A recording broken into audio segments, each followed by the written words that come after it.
বাবাজি, আমার আব্বা জানেরা, নওজোয়ান তরুণ যুবক ভাইয়েরা ও আমার মা ও বড়রা কানটি খাড়া করে শুনুন। আম্মাজান খাদিজাতুল কুবরা রাদিয়াল্লাহু তাআলা আনহার বাড়িতে আমার নবী শুয়েছিলেন, আমার নবী ঘুমিয়েছিলেন। ওই রাতের বেলাতে আম্মাজান দেখলেন আমার নবীকে হারিয়ে ফেললেন, নবীকে পেলেন না। আমার নবী চলে গেছেন কোথায়? বাবাজি, হাদিসটা আপনি পাবেন সুনানে ইবনে মাজার মধ্যে পাবেন, সুনানে জামিআ তিরমিজির মধ্যে আপনি হাদিসখানা পাবেন। ও আমার আব্বা জানেরা, আমার নবীর আহলিয়া আম্মাজান আয়েশা সিদ্দিকা রাদিয়াল্লাহু তাআলা আনহা বর্ণনা করছেন, ফাকাতুন নবী সাল্লাল্লাহু আলাইহি ওয়াসাল্লাম লাইলাতান, আমি আমার স্বামীকে এক রাতে হারিয়ে ফেললাম, পেলাম না। আমি তখন চঞ্চল হয়ে বললাম, আমি ছোটাছুটি করতে শুরু করলাম। ফাখরাস্তু, আমি বেরিয়ে পড়লাম। আমার স্বামী কোথায় গেলেন? জনান্তু আতাইতু গায়রা নিসাইক, আমি চিন্তা করলাম হয়তো অন্য কোনো বিবির বাড়িতে তিনি অবস্থান করেছেন। আমার বোন সাউদার বাড়িতে আমি জানা দিয়ে লক্ষ্য রাখলাম, দেখলাম না আমার নবী যান নাই। আবার দেখলাম মাইমুনার বাড়িতে, না মাইমুনা একা শুয়ে আছে, সেখানেও নাই, আমার নবী নাই। আমি চলে গেলাম হাফসার বাড়িতে গিয়ে দেখলাম আমার নবী নাই। আমি চলে গেলাম অন্য বোনের বাড়িতে, এইভাবে করে আমার বোনেদের বাড়িতে দেখলাম কোথাও আমার নবী নাই।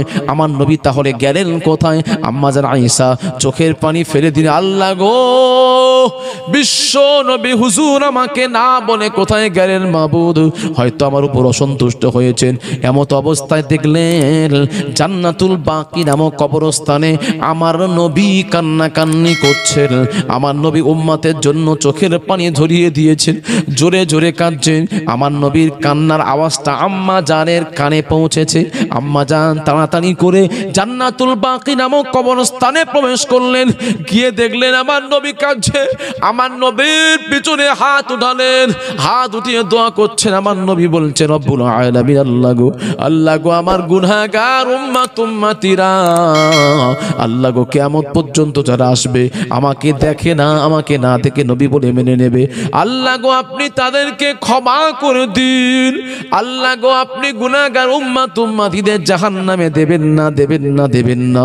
আমার নবী গুনাহগার উম্মতি ছাড়া কিছু বুঝতেন না। চোখের পানি ফেললেন।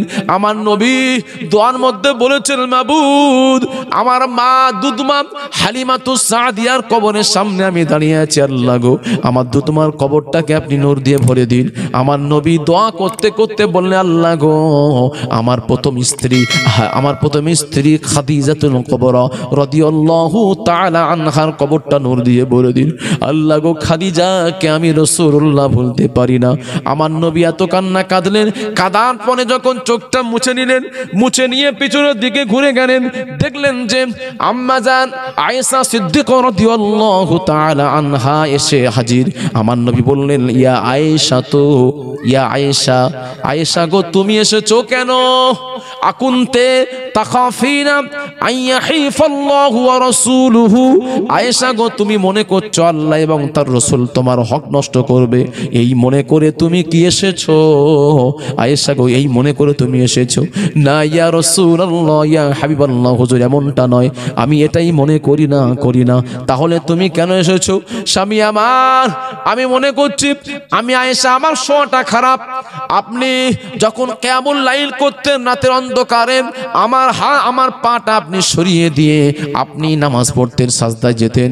হুজুর গো আমি মনে করলাম আপনি আমার ওপর কষ্ট পেয়েছেন, এই জন্য অন্য বিবির বাড়িতে হয়তো আপনি গেছেন, এই মনে করে আপনাকে তালাশ করার জন্য আমি বেরিয়ে ফিরেছি।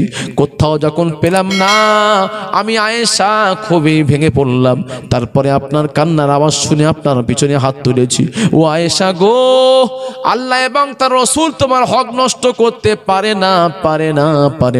ও আয়েশা, আমি তো নিজের ইচ্ছায় আসি না, আমি এসেছি আল্লাহর হুকুমে।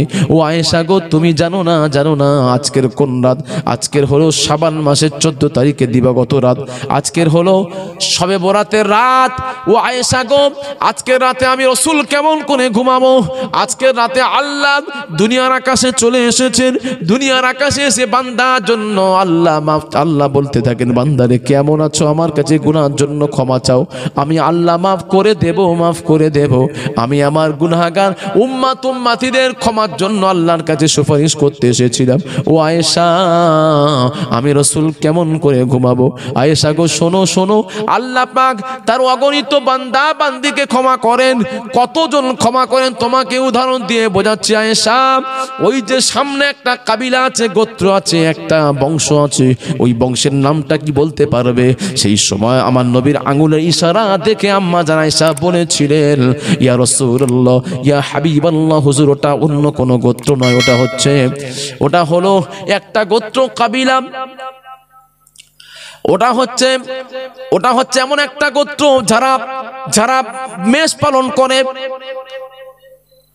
এমন একটা গোত্র যারা ছাগল বাচ্চা থেকে মানুষ করে, ছাগলগুলো বড় করে, ছাগলের দুধ হলে বাজারে গিয়ে, মিনার বাজারে গিয়ে তারা বাজারে গিয়ে দুধ দহন করে বিক্রি করে, তারা ওই ছাগল কেনা বেচা করে, ওইভাবে তাদের জীবিকা চলে, ওইভাবে তাদের জীবিকা চলে। আমার নবী বললেন, ওই গোত্রেতে কটা ছাগল আছে? আয়েশা বলতে পারবে না। ইয়া রাসূলুল্লাহ, ইয়া হাবিবাল্লাহ, হুজুর ওই গোত্রে প্রত্যেকের বাড়িতে 8-10টা করে ছাগল আছে, অনেকগুলো ছাগল আমি গুনতে পারবো না, বলতে পারবো না। আমার নবী বললেন, আয়েশা গো, ওই গোত্রের নাম হলো বনু কলাব। ওই বনু কলাব গোত্রে যতগুলো লোক আছে প্রত্যেকের বাড়িতে 10টা-20টা করে ছাগল আছে। ও আয়েশা, আমি রাসূলুল্লাহ জানিয়ে দিলাম, ওই বংশের যতগুলো ছাগল আছে তাদের সংখ্যা হলো 40,000 ছাগল আছে। ও আয়েশা গো, তুমি বলো একটা ছাগলের গায়েতে কটা লোম থাকে? আম্মাজান বলল, সেটা তো আমি বলতে পারবো না। একটা ছাগলের গায়েতে কটা পশম থাকে এটা কেউ কি বলতে পারবেন? এটা কি সম্ভব? আম্মাজান আয়েশা বলছেন, না ইয়া রাসূলুল্লাহ, ইয়া হাবিবাল্লাহ, হুজুর এটা আমার জন্য সম্ভব নয়। আমার নবী বললেন, আয়েশা গো, একটা ছাগলের গায়ের লোম যদি তুমি গুনতে না পারো, যদি তোমার অজানা থাকে 40,000 ছাগলের গায়ে কতগুলো লোম থাকতে পারে এটা আমরা কোশ্চিন কালে গণনা করতে পারবো না। তবে আয়েশা গো শোনো, 40,000 ছাগলের থেকে যত লোম আছে তার থেকে অগণিত লক্ষ লক্ষ গুনাহগার উম্মতিদেরকে আল্লাহ পাক আজকের রাতে ক্ষমা করে দেন। জোরে জোরে বলুন না সুবহানাল্লাহ। ও আয়েশা, আমি কেমন করে এই রাতে ঘুমাতে পারি আয়েশা? এই জন্য আমি ঘুমাই না, চলে এসেছি। বাবাজি, আমার আব্বা জানেরা, ও আমার মা ও বোনেরা, কানটি খাড়া করে শুনুন। কোন আয়েশা? শুনুন। আয়েশা আমার নবীকে বলছেন, স্বামী আমার, আপনি আমাকে না বলে চলে এলেন। হুজুর স্বামী আমার, আমি আপনার জন্য আপনাকে কত না ভালোবাসি, আপনি আমাকে না বলে কেন এলেন? আমি আয়েশা, যদি জানতাম আমি আপনার সঙ্গে আসতাম। আমার নবী বললেন, আয়েশা গো, আমারও সময় হলো না যে তোমাকে বলবো, আল্লাহর হুকুম হয়েছে, আমি চলে এসেছি। আমার নবী আম্মা জান আয়েশা আমার নবীকে বলছেন, অভিমান করছেন, স্বামী আমার, আপনি আমাকে ভালোবাসেন না। স্ত্রীরা স্বামীর কাছে আবদার করে, অভিমান করে। আমার নবীর সবচাইতে কনিষ্ঠ স্ত্রী ছিলেন আম্মা জান আয়েশা। সবচাইতে দেখতে সুন্দর ছিল আম্মা জান আয়েশাকে। আম্মা জান আয়েশা বুদ্ধির দিক থেকেও খুবই চূড়ান্ত তীক্ষ্ণ মেধা সম্পন্ন। বাবাজি আমার লক্ষ লক্ষ হাদিসের হাফেজা ছিলেন আম্মা জান আয়েশা। আম্মা জান আয়েশা আমার নবীকে বলছেন, স্বামী আমার, আপনি আমাকে ভালোবাসেন না। ও আয়েশা গো, এমন কথা তুমি কেন বলছো? আমি তোমাকে ভালোবাসি না তুমি জানলে কেমন করে? স্বামী আমার, আপনি আমার বিছানা থেকে উঠে চলে গেলেন, আপনি কবর জিয়ারত করেছেন, আপনি গুনাহগার উম্মতিদের জন্য কেঁদেছেন, কিন্তু আপনি গুনাহগার উম্মতিদেরকে ভালোবাসেন আমি জানি। আপনি খাদিজার জন্য চোখের পানি ফেলেছেন। খাদিজা তো অনেক আগে মারা গেছে, আপনি তাকে ভুলতে পারলেন না কেন? খাদিজার জন্য এত কান্না আপনি কাঁদলেন। আমি আয়েশা, আমার বিছানা থেকে আপনি উঠে গেলেন, আমার জন্য একবারও আল্লাহর কাছে চোখের পানি ফেললেন না। অতএব আমি বুঝতে পারলাম আপনি আমাকে ভালোবাসেন না। আমার নবী আয়েশাকে ইকব্বিলু ওয়াজহাইহি, এমুকে একটা চুমা দিলেন, এমুকে একটা চুমা দিয়ে বললে আয়েশা এমনটা নয়, এমনটা নয়, এমনটা নয়। আয়েশা গো, তোমরা তো হায়াতে আছো, তোমরা আমার অনেক সুখের স্ত্রী, সুখের স্ত্রী। আয়েশা গো, তুমি যদি জানতে তোমার বড় বোন খাদিজা কোন খাদিজা, খাদিজা ইসলামের জন্য কত ত্যাগ দিয়েছে, ইসলামের জন্য আমি রাসূলুল্লাহকে আমাকে কেমন করে আঁকলে ধরেছে, তুমি যদি একবার জানতে আয়েশা গো, কোনদিন তোমার বোন খাদিজার বিরুদ্ধে মন্তব্য করতে পারতে না। সেই সময় আমার নবী বললেন, আমার নবী আম্মা জান বললেন, ইয়া রাসূলুল্লাহ কোন খাদিজা একবার আমাকে জানিয়ে দিন, একটু জানতে চাই। আমার নবী বললেন, আয়েশা গো শোনো, খাদিজা ইসলামের জন্য যত অর্থ ছিল, খাদিজার বিশাল ব্যবসা ছিল, সব ব্যবসার টাকা ইসলামের জন্য ত্যাগ ব্যয় করে দিয়েছেন, উজাড় করে দিয়েছেন। ও আয়েশা গো, খাদিজা আমার পাশে যখন কেউ ছিল না, খাদিজা একা ছিল। আমি গারে হেরাতে ছিলাম বছরের পর বছর, গারে হেরাতে আমার কাছে কেউ যেত না, যেত না, যেত না। আমার কাছে একমাত্র আমার সহধর্মিণী আম্মাজান খাদিজাতুল কুবরা আমার কাছে যেত। আবার কি দিনে একবার নয়, দুবার যেত। সকালবেলা যেত দুপুরের খাদ্য রেডি করে নিয়ে, আবার বিকাল বেলা যেত রাতের খাদ্য নিয়ে। ও আয়েশা, কোন খাদিজা শোনো, খাদিজা আমার কাছে একদিন খাবার নিতে নিয়ে যাচ্ছিল, সেই সময় জিবরাইল আমিন আলাইহিস সালাতু সালাম আমার কাছে উপস্থিত ছিলেন, আমার কাছে এসে গল্প করছিলেন। আমি জিবরাইলের সঙ্গে অনেক গল্প করলাম। জিবরাইল বলছেন, ইয়া রাসূলুল্লাহ, ইয়া হাবিবাল্লাহ, হুজুর আমি আর থাকবো না, থাকবো না, থাকবো না। কেন, কি হয়েছে? আমি দেখতে পাচ্ছি আপনার সহধর্মিণী আম্মাজান খাদিজাতুল কুবরা আপনার জন্য কত না কষ্ট করে মাথার গাম পায়ে ফেলে আপনার জন্য এক হাতে পানি আর এক হাতে তরি তরকারি নিয়ে আপনার জন্য নিয়ে আসছেন। আমি চললাম। জিবরাইল আমার কাছ থেকে বিদায় নেবেন। জিবরাইল বললেন, ইয়া রাসূলুল্লাহ, ইয়া হাবিবাল্লাহ, হুজুর গো, আল্লাহ আমাকে এইমাত্র বলে পাঠালেন আপনার খিদমত করেতে আম্মাজান খাদিজাতুল কুবরা আপনার জন্য যা খিদমত করেছে, আপনার জন্য যে খিদমত করেছে, আল্লাহ খিদমতটা কবুল করে নিয়েছে। আল্লাহ খিদমত কবুল করে নিয়ে আল্লাহ পাক আমাকে বললেন, জিবরাইল আমার নবীকে খাদিজার সালামটা জানিয়ে দিয়েছো। জোরে জোরে বল সুবহানাল্লাহ। ও আয়েশা গো, কোন খাদিজা? শোনো শোনো শোনো শোনো। আম্মাজান আয়েশা শুনে আশ্চর্য। খাদিজা আমার নবী খাদিজা কি করলেন? কথা শোনালেন। আম্মাজান জিবরাইল আমিন আলাইহিস সালাতু ওয়াস সালাম আমার নবীকে বলে চলে গেলেন। আমার নবী আল্লাহর কাছে হাত তুলে কাঁদলেন, আল্লাহ গো, আপনি যে খাদিজাকে কবুল করে নিয়েছেন এটাই সবচাইতে আমার বড় চাওয়া পাওয়া। এর থাকতে আমার বেশি চাওয়া কিছু হতে পারে না। আল্লাহ গো, এই বলে আমার নবী চোখের পানিটা মুছে নিলেন। ও আমার আব্বা জানেরা, কিছুক্ষণের মধ্যে খাদিজা চলে গেল আমার নবীর গারে হেরাতে প্রবেশ করে, ইয়া রাসূলুল্লাহ, ইয়া হাবিবাল্লাহ, হুজুর আপনি কেমন আছেন বলুন, কেমন আছেন বলুন। রেগুলার প্রত্যেক দিনের ন্যায় আবার ওই একই প্রশ্ন, কেমন আছেন বলুন। আমার নবী বললেন, আয়েশা গো, আমি তোমার খাদিজা গো, আমি তোমার কাছে ঋণী, তোমার কাছে ঋণী। সেই সময় আম্মাজান খাদিজাতুল কুবরা রাদিয়াল্লাহু তাআলা আনহা বলছেন, স্বামী আমার, আপনি এমন কথা বলবেন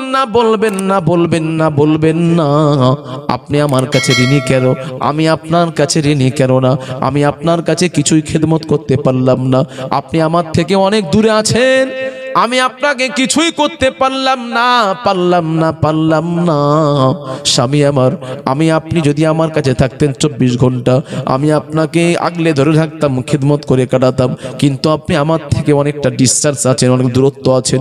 ও আমার স্বামী আমার, আপনি এমনটা বলবেন না। সেই সময় আমার নবী বললেন, খাদিজা ইজলিস হিনা, আমার কাছে বসো। খাদিজাকে আমার নবী বসিয়ে নিয়ে খাদিজার নিজের কি করলেন, ওড়নাটা নিয়ে, খাদিজার ওড়নাটা নিয়ে আমার নবী খাদিজার মাক্কা কপালের ঘামটা মুছে দিলেন। কপালের ঘামটা মুছে দিয়ে ইকব্বিল ওয়াজহাইহি, এমুকে একটা চুমা দিয়ে বললেন, খাদিজা তোমার জন্য গুড নিউজ আছে, তোমার জন্য শুভ সংবাদ আছে। স্বামী আমার, কি শুভ সংবাদ একবার বললো, আমি শুনতে চাই। ও খাদিজা গো, তুমি আসার পূর্বে এইমাত্র জিবরাইল আমিন আমার থেকে বিদায় নিয়ে চলে গেছে। জিবরাইল আমার কাছে অনেকক্ষণ ছিল, তোমাকে দেখে জিবরাইল চলে হয়ে গেল। জিবরাইল বললেন আল্লাহ তোমাকে সরাসরি সালাম জানিয়েছেন। এই কথা যখন খাদিজা শুনলেন, খাদিজা আনন্দে চোখের পানি চলে এলো। ও আমার আব্বা জানেরা, আমাদের চোখে কেবল দুঃখের পানি আসে না, অনেক সময় আনন্দেরও চোখের পানি এক দুফোঁটা পড়ে। কি পড়ে না? আনন্দের চোখের পানি এসে যায়, অতিরিক্ত আনন্দ হলে এক দুফোঁটা চোখের পানি এসে যায়। ও আমার আব্বা জানেরা, আমার নবী আম্মাজান খাদিজাতুল কুবরা আনন্দের চোখের পানি ছেড়ে দিয়ে আল্লাহর কাছে দোয়া করছেন, রব্বুল আলামিন, আল্লাহ গো, আমি নাপাক খাদিজা, আমার নাপাক জবানে আপনার মতো পবিত্র আল্লাহকে কেমন করে সালাম দেব, সালাম দেব, সালাম দেব? সালাম দেওয়ার যোগ্যতা আমার নাই। আল্লাহ গো, আপনি আমাকে কবুল করে নিয়েছেন, এটাই সবচাইতে বড় চাওয়া পাওয়া। এই বলে চোখের পানি আমার আম্মাজান মুছে নিলেন। মুছে নেওয়ার পরে বলছেন, স্বামী আমার, আপনি আমার হয়ে উত্তরটা দিয়ে দিন, কেননা আপনি থাকতে আমি খাদিজা ডাইরেক্ট উত্তর দিতে পারি না, পারি না, পারি না, পারি না। কেননা আল্লাহ তো জানিয়ে দিয়েছেন, আর রিজালু কাওয়ামুনা আলান নিসা। আল্লাহ জানিয়েছেন, আল্লাহ জানালেন, আল্লাহ বললেন, হে দুনিয়ার নারীরা, তোমরা থাকবে স্বামীর অধীনে, স্বামী হবে তোমাদের রাহবার, স্বামীর অধীনে তোমরা থাকবে। আল্লাহ যখন জানিয়ে দিয়েছেন, স্বামী আমার, আপনি থাকতে আমি ডাইরেক্ট সালামের উত্তর দিতে পারবো না। আমি খাদিজা, আমার উত্তরটা আপনি আল্লাহকে সরাসরি দিয়ে দেন। জোরে জোরে বলুন সুবহানাল্লাহ, আরো জোরে, নারায়ে তাকবীর। এত কুয়াশা আসছে, ঘিরে দেন না, এখানে না, ঘিরে দেন না, কুয়াশা খুব পড়ছে না বাবাজি আমার। এখানে প্রশ্ন, আম্মাজান খাদিজাতুল কুবরা রাদিয়াল্লাহু তাআলা আনহা, তিনি কি উত্তর দিতে পারতেন না? কথা বলেন। আম্মাজান খাদিজা বললে, স্বামী আমার, আপনি দেন। আমার নবীকে দিয়ে বলালেন। আম্মাজান কি ডাইরেক্ট আল্লাহকে উত্তর দিতে পারতেন না? কি হ্যাঁ কি না বলেন না বাবা? জি, দিতে পারতো কি পারতো না বলেন না? পারতো। দিতে যখন পারতেন, দিলেন না কেন? জি, শুনতে পাচ্ছেন? জোরে বলুন একটু। হ্যাঁ, নবীকে ভালোবাসার কারণে, নবীকে ভালোবাসার কারণে উত্তর দিলেন না। শুধু ভালোবাসা না, স্বামী সম্মান কি দেখেন। আম্মাজান খাদিজাতুল কুবরা রাদিয়াল্লাহু তাআলা আনহা, তিনি উত্তর দিতে পারতেন না। দেওয়ার কারণ কি? বাবাজি আমার, আল্লাহ স্বামীকে সম্মান এতটা দিয়েছেন, আমার নবী জানিয়েছেন, দুনিয়ার মহিলারে, তোমাদের জান্নাত হলো স্বামীর পায়ের তলে। স্বামীর সঙ্গে বেয়াদবি করবে না, করবে না। স্বামীর খিদমত তোমরা করে নাও। ও আমার আব্বা জানেরা, তাহলে শুনুন, আম্মাজান খাদিজাতুল কুবরা রাদিয়াল্লাহু তাআলা আনহা কতটা বুদ্ধিমত্তা মেয়ে ছেলে। তিনি বললেন, স্বামী আমার, আপনি থাকতে আমি কখনো একা ডাইরেক্ট আল্লাহর উত্তর দিতে পারি না, পারি না, পারি না। আপনি আমার হয়ে আল্লাহকে উত্তরটা দিয়ে দিন। জোরে জোরে বলুন না সুবহানাল্লাহ। ও আমার মা ও বোনেরা, শুনুন, শুনুন, শুনুন, স্বামীকে কতটা ভালোবাসতে হয়, স্বামীকে কতটা রেসপেক্ট করতে হয়, সম্মান দিতে হয়। আমার নবীকে আম্মাজান কতটা রেসপেক্ট করেছিলেন। আম্মাজান বলছেন, স্বামী আমার, আপনি থাকতে আমি কোশ্চিনকালে উত্তর দিতে পারি না। বাবাজি আমার, বুঝুন তো কতটা সম্মান করেছিলেন। আম্মাজান খাদিজাতুল কুবরা স্বামীকে কতটাই মান্যতা দিয়েছেন।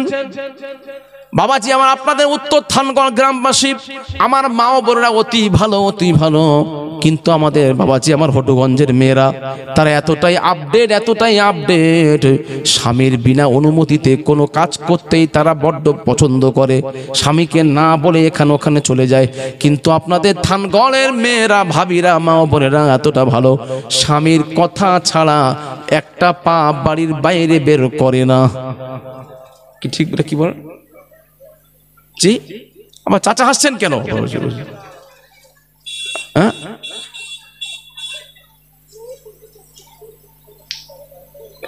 স্বামীর হুকুম ছাড়া কোথাও যায়? ও সব জায়গায় না না, এটা এত দূর, আমি এত দূরে ঢুকলাম মানে এখানে আবার কিন্তু সুন্দরবনের কাছাকাছি, তো এত ভিতরে চলে এসছি মানে এখান থেকে আবার কোথায় যাবে মেয়েরা? ও জঙ্গলের দিকে চলে যায়, আরো সমস্যা, তো তাহলে তো আর পাওয়া যাবে না।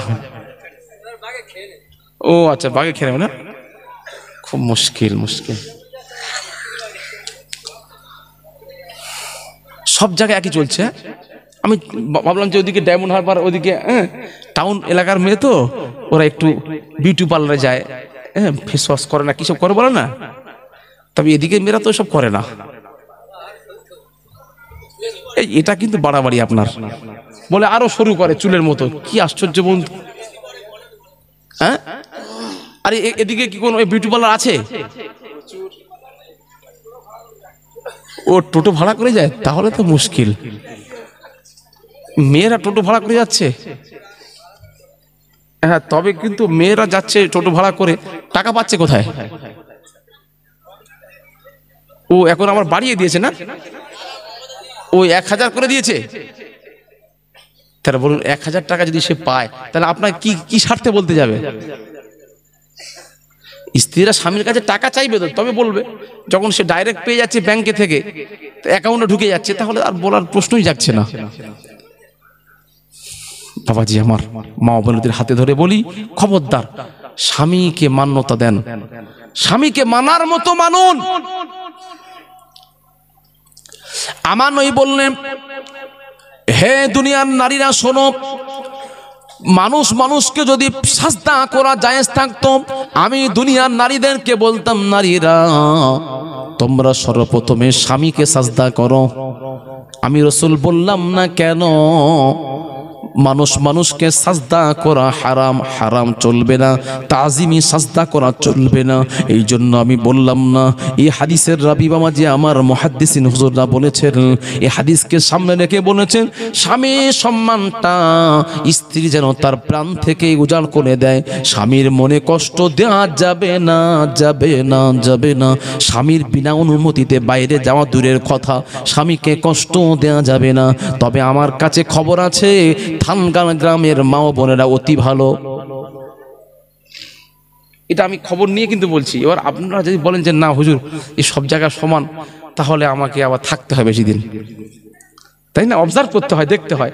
আমি আমার কাছে নিউজ এসছে তাই বললাম। এবার আমার থেকে আপনারা নিয়ে ঘষণা করছেন, আরো ভালো জানবেন। তবে আপনার ভাবিরা যদি ইয়ং, তারা একটু অল্প বয়স সাজাগোজা করে মানায়, কিন্তু চাচা হাসছে কেন? এখানে তো সমস্যা। চাচি তো যায় না বিউটি পার্লারে, এটা বললে তো মানবো না। ও জ্বালায় আছে, কি জ্বালায়? টাকা পাচ্ছে না। বাবাজি আমার, ও আমার আম্মা জানেরা, আম্মা জান খাদিজাতুল কুবরা রাদিয়াল্লাহু তাআলা আনহা স্বামীকে এতটা মান্যতা দিয়েছেন, স্বামীকে বলছেন, স্বামী আমার আপনি থাকতে আমি সরাসরি উত্তর দিতে পারি না, এটা আমার আদবের খেলাফ, এটা আমার কাছে বেমানান। বাবাজি আমার, এই কথা যখন আম্মা জান আয়েশা সিদ্দিকা রাদিয়াল্লাহু তাআলা আনহা শুনলেন, আম্মা জান বললেন, ইয়া রাসূলুল্লাহ, ইয়া হাবিবাল্লাহ হুজুর, আর কখনো আমার বোন খাদিজার বিরুদ্ধে আপনার কাছে মন্তব্য করব না। ও স্বামী আমার, আপনি আমার জন্য দোয়া করুন, আমি যেন আমি আয়েশা খাদিজার মতো যেন হতে পারি। জোরে জোরে বলুন সুবহানাল্লাহ, আরো জোরে নারে তাকবীর। আল কোরআনের আলো, আল হাদিসের আলো, আল টিভির আলো, এই তো বলছে, দেখুন ঘরে ঘরে জালো, দেখো। আরে এই তো বলছে আমার সামনে বসে, আবার বলছে ও ঘুম ছাড়েনি, পানি দিয়েছো ভাই, চোখে পানি দাও। এদিকে কুয়াশা আসছে, আরো বেশি ঘুম লেগে যাচ্ছে। তবে যা করে দিয়েছে, আর কুয়াশা মাশাআল্লাহ ঢোকার কোনো, তাই না? যতটা পেরেছে খুব ভালো হয়েছে, অসুবিধা নেই। হ্যাঁ, এই সময় একটু ঘুম লাগে, ঘুম লাগা স্বাভাবিক, চোখের একটা ব্যাপার তো।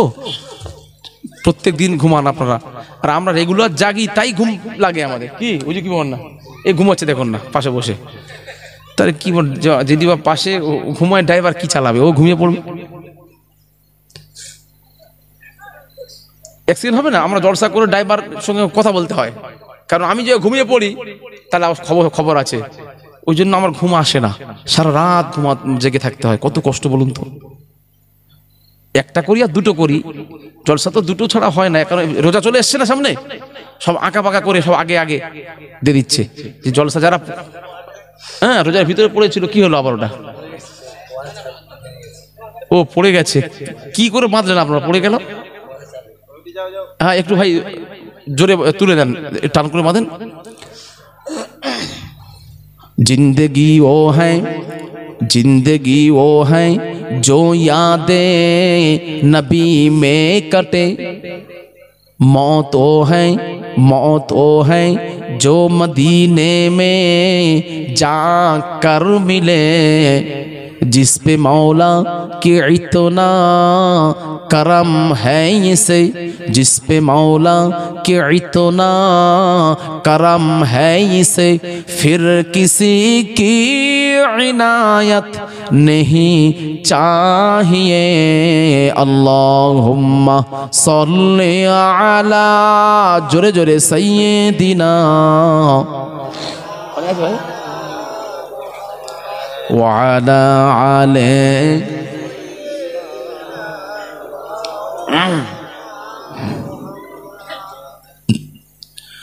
बीज सागर में तूफान आए तो क्या, बीज सागर में तूफान आए तो क्या, कश्तिये दीन हक को डुबाएगी क्या, डूब सकता नहीं है, डूब सकता नहीं है सफीना मेरा।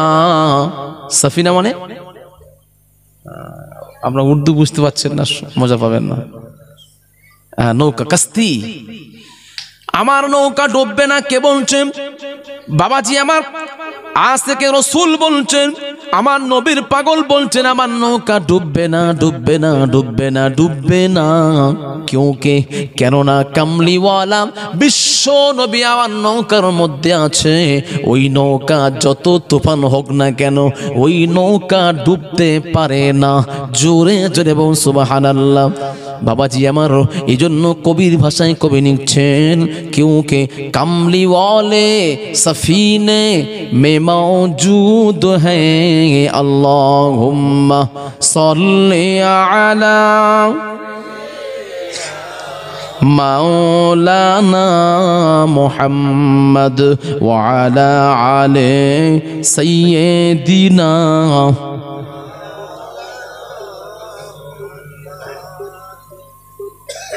একটু পরে না আমার সেই গাড়ির ড্রাইভার এসছে, ওকে ডেকে আনবেন, আমার সঙ্গে মশাই শুয়ে আছে। ও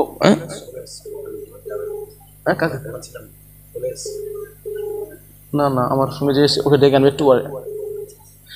বাবাজি আমার আব্বা জানে না, ও আমার মা ও বলে না, কানটি খাড়া করে শুনুন। আম্মা জান আয়েশা সিদ্দিকা রাদিয়াল্লাহু তাআলা আনহা আমার নবীকে কতটা ভালোবেসেছেন শুনুন। হাদিসটা আপনি বুখারী শরীফের মধ্যে পাবেন। বাবাজি আমার হাদিসটা আপনি পাবেন কোন অধ্যায়ে? বাবু জাওজিন নবী মানাকিবি জাওজিন নবী সাল্লাল্লাহু আলাইহি ওয়াসাল্লাম। আমার নবীর স্ত্রীদের ফাজাইলের অধ্যায় আপনি পেয়ে যাবেন। মিশকাত শরীফের একদম পিছনে আপনি পেয়ে যাবেন। ও আমার আব্বা জানেরা, মা ও বোনেরা শুনুন, কোন আয়েশার বাড়িতে আমার নবী থাকার পালা ছিল। আমার নবী আয়েশাকে বলছেন, ও আয়েশা গো, আমি 3 দিনের জন্য একটু বিদেশে যাব, একটু দূরে যাব, দিনের দাওয়াত দিতে যাব। আমি কাফের বেঈমানদের কাছে দিনের দাওয়াত দিতে যাব আয়েশা গো। আমি 3 দিন পরে ফিরবো। বাড়িতে তেমন কোনো কিছু খাবার নাই, অল্প কিছু জব আছে, জব। এই জবটা তুমি 3 দিন ভাগ করে করে খেয়ে নেবে। আম্মা যান কখনো আমার নবীর সামনে কথা বলতেন না, মাথা হ্যাট করে আছেন। ও আমার আব্বা জানেন এটা জব একটা খাবার। জব কি আপনারা দেখেছেন? জব দেখেছেন? জব কি চুল পাকিয়ে ফেলেছেন, জব দেখেননি? আগেকার লোকেরা জব দেখেছে, জব চাষ হতো, খেয়েছে। হ্যাঁ জবের আটা খেয়েছেন। জব মানে আপনার ওই গমের মতো এক প্রকার খাদ্য। ও ছোট ছোট না, ও আচ্ছা, আমরা কিন্তু দেখিনি, আমরা খালি নাম শুনেছি, আমরা খালি নাম শুনেছি যে জব হয়, জবের আটাও খায়নি, সব হয়নি। বাবাজি আমার, পশ্চিম বাংলার মানুষের প্রধান খাদ্য হলো ভাত। আর জাজিরাতুল আরব, আরব ভূখণ্ডের মানুষদের প্রধান খাদ্য হলো জবের আটার রুটি। আমাদের এলাকাতে অনেক জায়গায় আগে বাবাজি আমার গম চাষ হতো, গম, এখন অনেকে করি না, কিন্তু ইউপিতে চলে যান, ওদের খাদ্য হলো গম, গমের আটা রুটি খায় ওরা।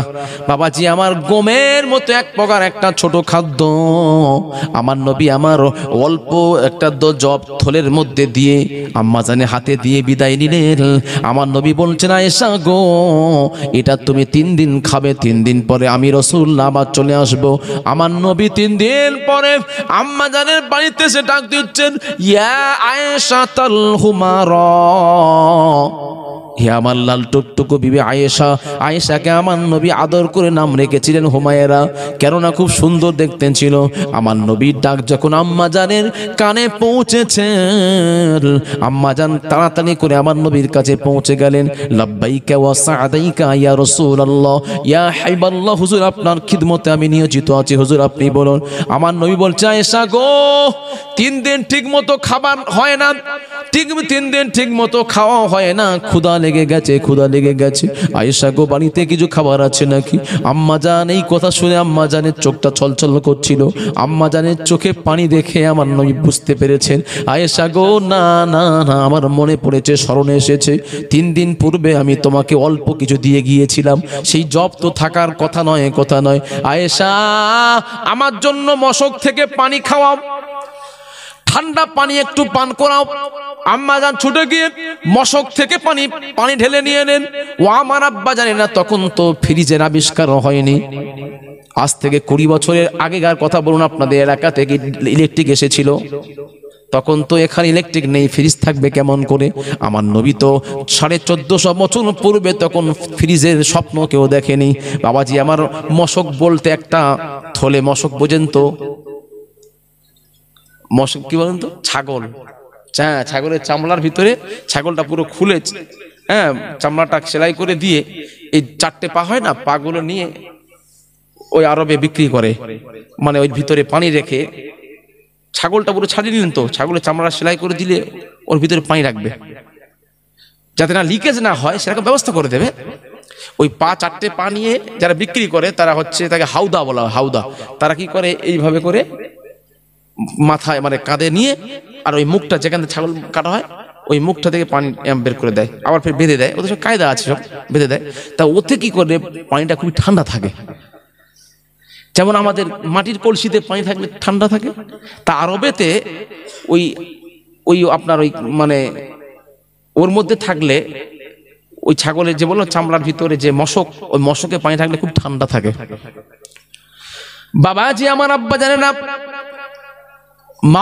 নওজোয়ান তরুণ যুবক ভাইয়েরা, ও আমার মা ও বলে না, কান্টি খানা করে শুনুন। মশক থেকে পানি ঢাললেন, 1 গ্লাস পানি নিয়ে আমার নবীকে দিলেন।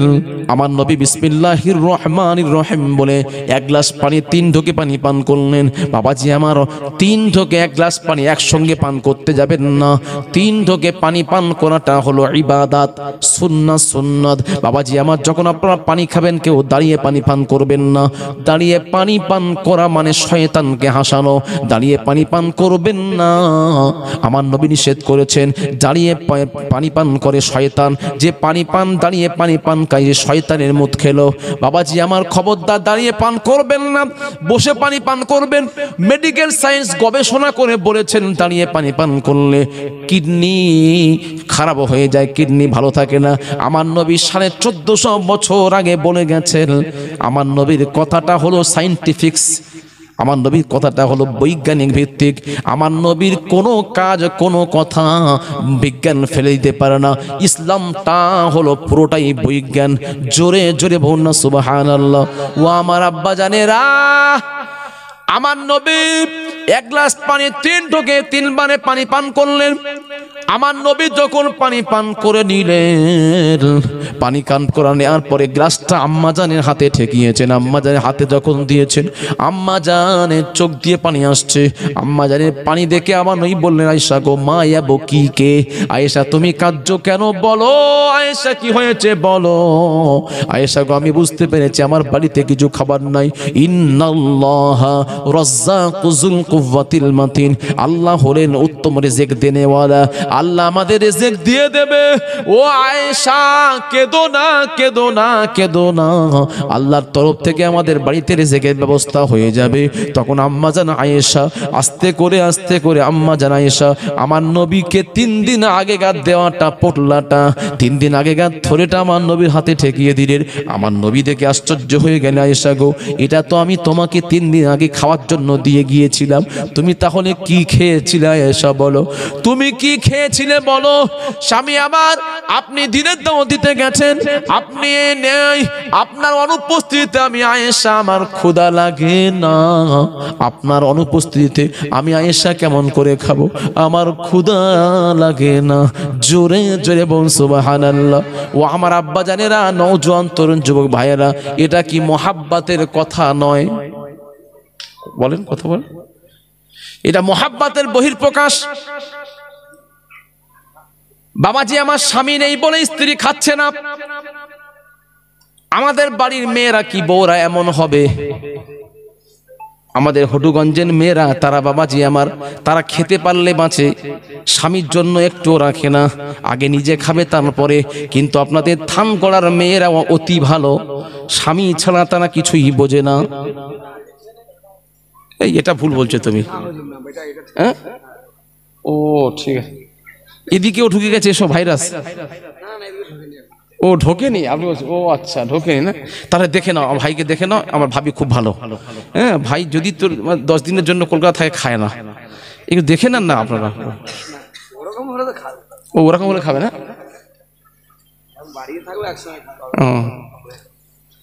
ও আমার মা বলে না, স্বামীর আগে খেতে যাবেন না, যাবেন না, স্বামীর আগে যে আপনি খেতে পারেন না এটা বলছি না, কিন্তু যারা হাকিকাতাল মেয়ে ছেড়ে, যারা স্বামীকে ভালোবাসে, যারা মুত্তাকি পরেজগার মেয়ে হয়, তারা স্বামীকে আগে খাওয়াবে তারপরে খাবে। আগেকার মা ও বোনেরা, আমরা তো আমাদের দেখেছি মারা, তারা কি করতেন, সন্তানদের খাওয়াতেন, স্বামীকে খাওয়াতেন, তারপরে যদি থাকলো ভালো, না থাকলে হাঁড়ি মুছে খেতেন। হাঁড়ি মুছে খেয়েও কখনো বলতেন না যে আমার ভাগে তরকারি ছিল না, এমন কথা মাদের মুখে আমরা কখনো শুনিনি। কি বলেছে? এখন কি হাঁড়ি মুছে খায়? হ্যাঁ সত্য কথা বলুন, হাঁড়ি মুছে খায়? আর দেখুন, আগে তারা খেয়ে নেবে, তাদেরটা আগে রেডি করবে, তারপরে।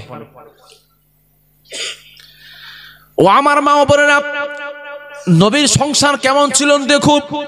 ইসলাম কি জিনিস শিক্ষা দিয়েছেন, স্বামীকে কতটা মান্যতা দিতে হবে। শুনুন, স্বামীর খিদমত করলে আপনার জন্য জান্নাত অবধারিত, জান্নাত অবধারিত। ও আমার মা বোনেরা শুনুন, আম্মা জান আয়েশা সিদ্দিকা রাদিয়াল্লাহু তাআলা আনহা আমার নবীকে বললেন, স্বামী আমার, আপনি দিনের দাওয়াত দিতে গেছেন, কোথায় খাচ্ছেন কি খাচ্ছেন না, কোথায় ঘুমাচ্ছেন কি ঘুমাচ্ছেন না। আমি আয়েশা, আপনার চিন্তাতে আমার ক্ষুধা লাগে না, লাগে না। আয়েশা গো, তুমি তো শরীর খারাপ হয়ে যাবে, দুর্বল হয়ে যাবে, তুমি না খেয়ে কেমন করে আছো। স্বামী আমার, আমার তো ক্ষুধা লাগে না, যখন ক্ষুধা লাগে আমি বিসমিল্লাহির রহমানির রহিম বলে পানি পান করে নিতাম, পেট ভরে পানি পান করে নিতাম। আল্লাহ পাক আমার পানির বিনিময়ে পেটের ক্ষুধা নিবারণ করে দিতেন। জোরে জোরে বল সুবহানাল্লাহ, আরো জোরে নারে তাকবীর। হায় রে হায়, কি মহাব্বত, কি ভালোবাসা ছিল দেখুন আমার নবীর বাড়িতে। আল্লাহ পাক আমার নবীর ঘরেতে অর্থ দেয়নি, অর্থ ছিল না, সোনা গহনা ছিল না, কিন্তু আমার নবীর ঘরেতে জীর্ণ কুঠির মধ্যে আল্লাহ পাক রহমতের ভরপুর দিয়েছিলেন, ভালোবাসায় ভরপুর ছিল। আমাদের বাড়িতে উল্টো হয়ে গেছে, টাকা পয়সা আছে, সোনা গহনা আছে, গাড়ি আছে, সব আছে, কিন্তু আমাদের বাড়িতে ভালোবাসা নাই। ঠিক কিনা বলুন? বাড়িতে ঢুকবেন, ঢুকলেই কেচাকেচি শুরু। স্ত্রী আপনার সঙ্গে কত না তর্ক করে। বাবাজি আমার, মোহাব্বত গেল কোথায়? মোহাব্বত না থাকার কারণটাও আপনাদেরকে ফলো করতে হবে। কেন আমার স্ত্রী এরকম করছে? স্ত্রীদেরকে নামাজি বানান, স্ত্রীদেরকে ইসলাম কি বলে পর্দা নসিনা বানান। মা বোনেরা বিনা পর্দায় কখনো কোথাও যেতে পারে না, পারে না, পারে না। নামাজ পড়া যেমন ফরজে আইন, পর্দা করাটা ফরজে আইন। আমি আব্দুল কাদের জলসা করে বেড়াচ্ছি, আমার বিবিকে পর্দায় রাখি না, আমার ওয়াজে মানুষ হেদায়েত হবে না। হবে যে হুজুর জলসা করছে, হুজুরের বউ তো পর্দায় নেই, হবে কি করে? চেষ্টা করবেন, আমরা গরিব মানুষ, যতটা পারা যায় চেষ্টা করবেন। আপনি কখনো অন্যের বইয়ের দিকে তাকাতে পারেন না, ওটা আপনার জন্য শরিয়াত হুকুম দেননি, হুকুম দেননি। আপনি মহিলা, অন্য পুরুষের দিকে আপনি তাকাতে পারেন না, এটা শরিয়াত হুকুম দেন নাই। পুরুষদের জন্য পর্দা ফরজ, নারীর জন্য পর্দা আছে। খালি মেয়েরা পর্দা করবে, পুরুষ পর্দা করবে না, এমনটা নয়।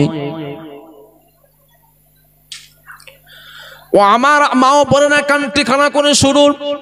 আম্মা জান আয়েশা সিদ্দিকা রাদিয়াল্লাহু তাআলা আনহা যখন দিয়ে দিলেন আমার নবীকে খাদ্যর পল্লাটা দিয়ে দিলেন, জবের পল্লাটা দিয়ে দিলেন, আমার নবী বললেন, আয়েশা গো, আজকে আমি তোমাকে টিগরি বানিয়ে খাওয়াবো, রুটি বানিয়ে খাওয়াবো। ও আয়েশা, আমার বাড়িতে জাতা আছে, জাতাটা একটু বের করে দাও।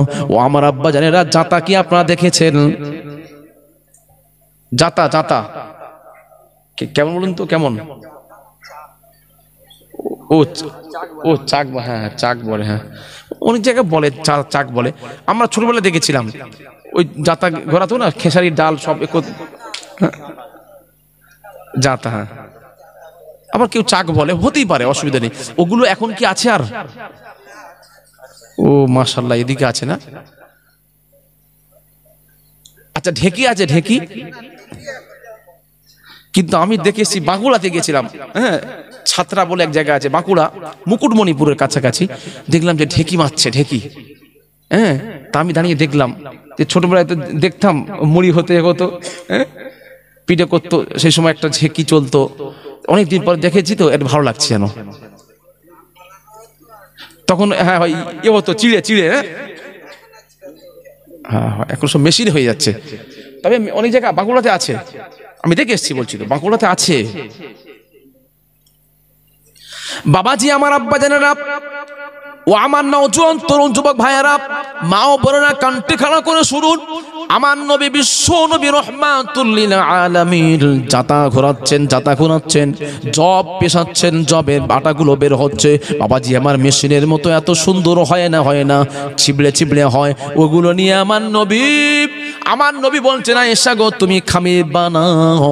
আমার আম্মাজান খামির বানাচ্ছেন। আমার নবী জাতা ঘোরানো যখন শেষ হয়ে গেল, আম্মাজানকে বললেন, আম্মা আয়েশা গো, তোমাকে আর ঘোরাতে হবে না, আমি রাসূলুল্লাহ ভালো করে খামির বানাচ্ছি। আমার 3 দিন ঠিক মতো গোসল হয় না, তুমি আমার জন্য গোসলের পানি রেডি করো, গোসল করব। বাবাজি আমার, আমাদের এলাকাতে যেমন পুকুর পাওয়া যায়, ঘন ঘন পুকুর দেখা যায়, কিন্তু আরবে পুকুরের বালাই নাই, বালাই নাই। আরবে থাকে কি কুয়ো, কুয়ো, কুয়োতে পানি খুবই আবার নিচুতে থাকে, কেননা পাহাড়ি এলাকা, খুবই নিচুতে পানি থাকতো। আম্মাজানকে বললেন, আয়েশা গো, ও আমার বেবি আয়েশা, আমার জন্য তুমি কুয়োতে পানি তুলে রেডি করো, আমি গোসল করব।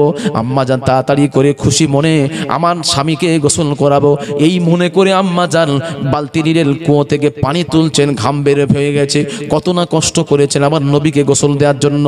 বাবাজি আমার, গোসলের বর্তনগুলো রেডি করেছেন, চারদিকে রেডি করার পরে বাবাজি আমার একটা চৌকি রেখেছেন। চৌকি, চৌকি বোঝেন তো, টুলের মতো চৌকি যাকে বলে, উঁচু পিড়ের থেকে বড়। বাবাজি আমার, চৌকি আগে আমরা কি করতাম, মেহমান এলে দলিজে রাখতাম, দলিজে রেখে তার আগে উজুর করার পানি দিতাম, চৌকিতে বসে গোসল করা হতো, উজু করতো মানুষেরা, তাই না? সেই চৌকি বাবাজি আমার নবী বিশ্ব নবী রহমাতুল লিল আলামিন সাফিউল মুজনামিল, যেই চৌকিতে আম্মাজান বসিয়ে আমার নবীকে গোসল দিয়েছিলেন, ওই চৌকিটা আমি আব্দুল কাদের জেগে এসেছি, আজও পর্যন্ত মদিনার মিউজিয়ামে রাখা আছে। জোরে জোরে বল সুবহানাল্লাহ। একজন জান না ভাই, আমার এর ডেকে আনতো, আমার যে কিছু সমস্যা নিয়ে এসছে, হ্যাঁ ওকে ডেকে আনতে বল, ও ঘুমিয়ে পড়েছে হয়তো, কেতাব আছে তো ওকে। বাবাজি আমার আব্বা জানেরা ও আমার নওজোয়ান তরুণ যুবক ভাইয়েরা, মা ও বোনেরা কণ্ঠে খাড়া করে শুনুন, আম্মা জান আমার নবীকে গোসল দেওয়ানোর জন্য আম্মাজান চৌকি রেডি করিয়ে বসিয়েছেন।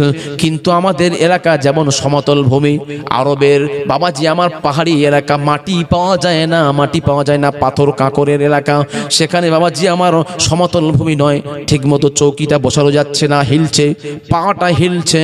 আম্মাজান যতটা চেষ্টা করছেন তো বসানো যাচ্ছে না। আম্মাজান সিদ্ধান্ত নিলেন যে নিচে হয়তো কোনো চিপ দিতে হবে, কোনো কাঁকড় ঢোকাতে হবে। এবার দেখলেন যে আমার নবী বিশ্ব নবী রহমাতুল লিল আলামিন সাফিউল মুজনামিন তাড়াতাড়ি করে চলে এলেন, জাইতুন তেল মেখে চলে এলেন। আমার নবী বাবাজি আমার গোসলের আগে তেল মাখাটা সুন্নাত, তেল মাখা সুন্নাত। আগে আমরা বেশি বেশি তেল মাখতাম, তেল ব্যবহার করতাম, এখন তেল মাখা উঠে গেছে। আগে সব মুরব্বীরা দেখতাম তেল মাখতো, আবার সরিষার তেল, এই কোনো গন্ধরাজ পাই এসব নয়, সরিষার তেল নাকে কানে দিত সব, তাই না, গোসল করতো। এখন কি ইয়ং জেনারেশন যারা, এরা কি তেল মাখে? এরা কি মারছে? শ্যাম্পু। হ্যাঁ, শ্যাম্পু মারার জন্য আমার সব চুল সব উঠে যাচ্ছে, অল্প বয়সে চুল পাকছে, চুল উঠে যাচ্ছে। তার একটা প্রধান মাধ্যম হলো শ্যাম্পু ইউজ করা। শ্যাম্পু মাখতে বারণ করছি না, কিন্তু আপনাকে চুলের যে পুষ্টি সেটা হচ্ছে না। চুলের পুষ্টি হলো তেল, তেল চুলের পুষ্টি যোগায়। বাবাজি আমার আব্বা জানেরা, তেল মাখবেন, মাঝে মাঝে শ্যাম্পু মাখবেন, সপ্তাহে একবার দুবার অসুবিধা নাই, কিন্তু রেগুলার আপনি ব্যবহার করতে পারেন না। তেল মাখবেন, চুলের গোড়া মজবুত হবে, মাথা ঠান্ডা থাকবে। ও আমার মা অপরা শুনুন, আমার নবী বিশ্ব নবী রহমাতুল লিল আলামিন সাফিউল মুজনাবিন হুজুর আমার কি করলেন? হুজুর আমার গোসল করার জন্য তাড়াতাড়ি চলে এলেন। আম্মা জান বর্তনগুলো রেডি করলেন, স্বামীকে দেখে তাড়াতাড়ি করে লোটা তৈরি তুললেন গোসল দেওয়ার জন্য। আম্মা জানের চৌকির পিছনে পাটা উঁচু হয়ে থাকার জন্য আম্মা জানের বাম পার আঙুলটা, বুড়ো আঙুলটা ঢুকে গেছে।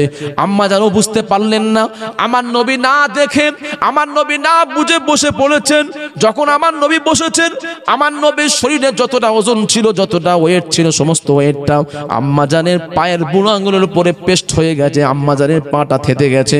আম্মা জানের পাটা যখন থেতে গেছে, আম্মা জান কিছু বলছেন না, স্বামীকে বুঝতে দিলেন না, স্বামীকে না জানতে দিয়ে স্বামীকে গোসল করাচ্ছেন, আমার নবীকে গোসল করাচ্ছেন। আমার নবীর চুল ছিল বাবরি চুল, সুন্নতি চুল, আমার নবীর চুল ছিল বড় চুল। আম্মা জান আমার নবীর চুলকে রগড়ে দিচ্ছেন, চুল রগড়ে দিয়ে মাথায় পানি দিচ্ছেন, পীর রগড়ে দিচ্ছেন, পানি দিচ্ছেন। পানিটা বেয়ে বেয়ে যখন সামনের দিকে চলে গেল, আমার নবীর চোখটা পড়ে গেল, পানির রং লাল দেখতে পেলেন। আমার নবী পানির রং লাল দেখতে পেয়ে বললেন, আয়েশা গো দেখো দেখো, আমার পিঠে হয়তো কোথাও কেটে গেছে, কেননা পানির রং লাল হয় কেন? আম্মা জানের কথার আওয়াজটা কাঁদো কাঁদো হয়েছিল। আম্মা জান বলছেন, না ইয়া রাসূল আল্লাহ, ইয়া হাইবাল্লাহ, হুজুর আপনার শরীরে কোথাও কাটে না। আম্মা জানের কথাটা কাঁদো কাঁদো হলো।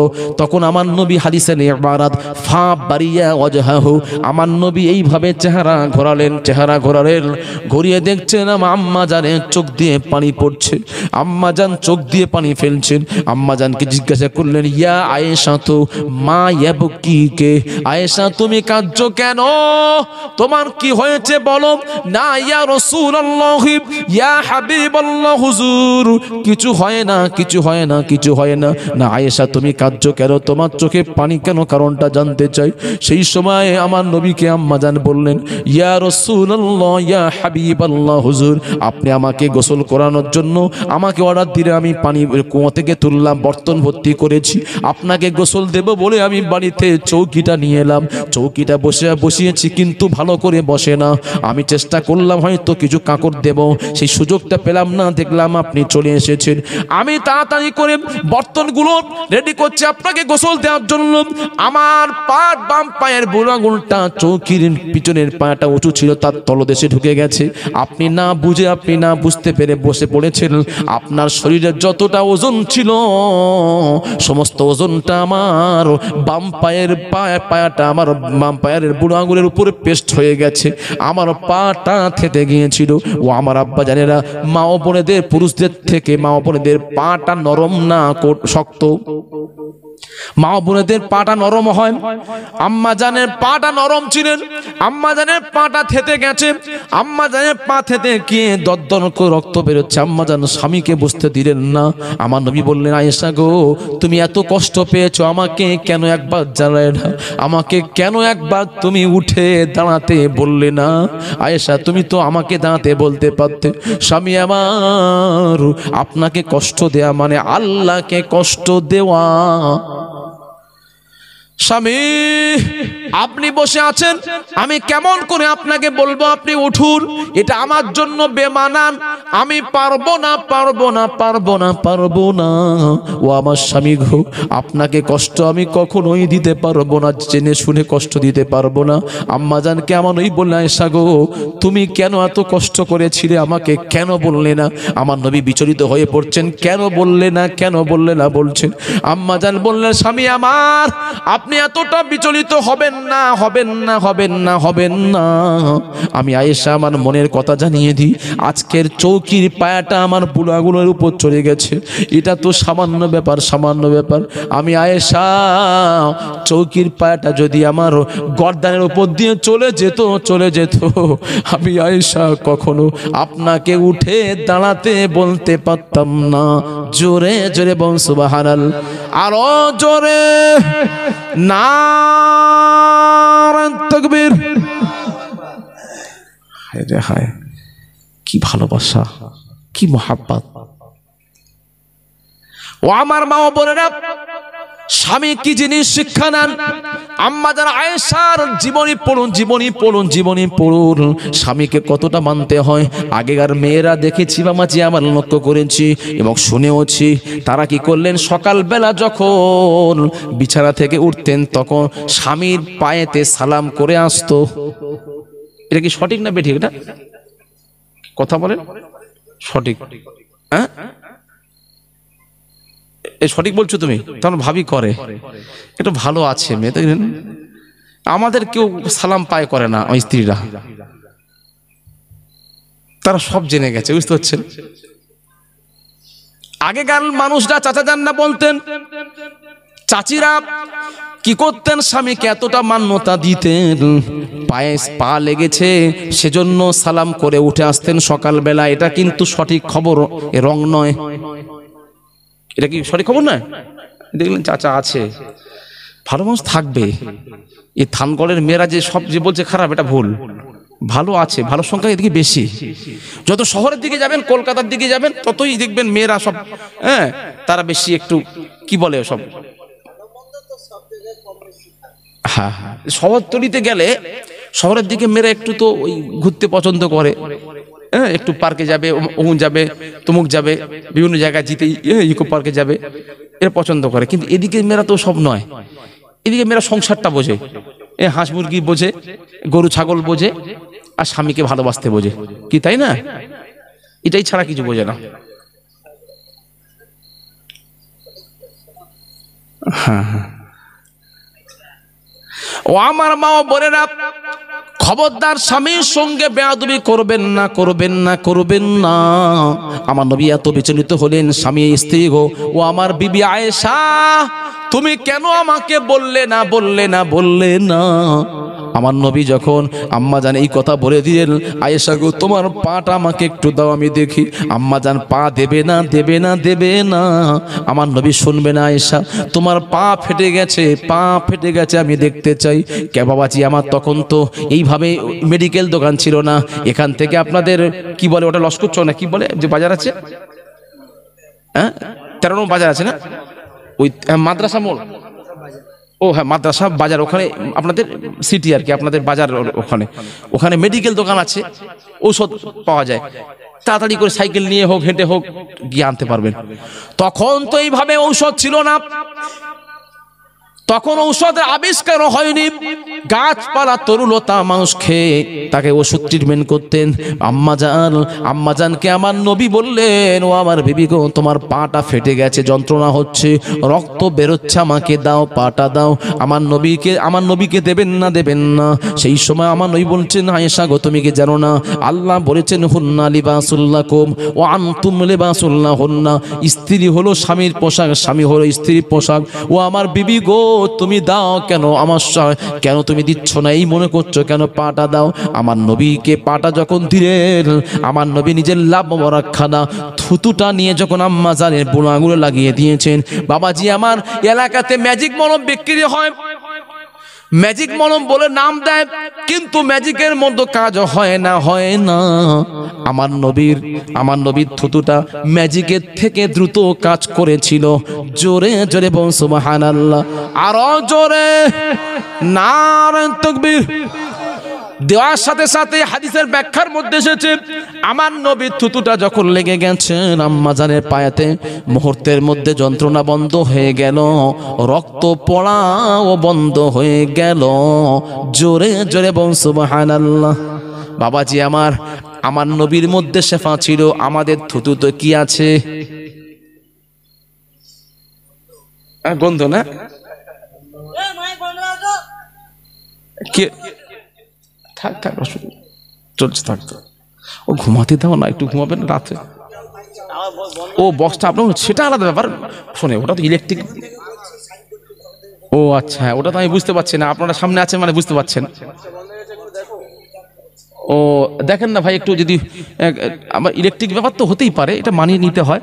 যদি ওনাদের মানে ক্যাপাসিটির মধ্যে থাকে সেটা করে নেবে, অসুবিধা নেই। দরুদ শরীফ আল্লাহুম্মা সাল্লি আলা, ভাই পানি দেন একটু, গরম পানি। এই ভাঙনা ঘুম হয়েছে, এত ঘুম হচ্ছে কেন?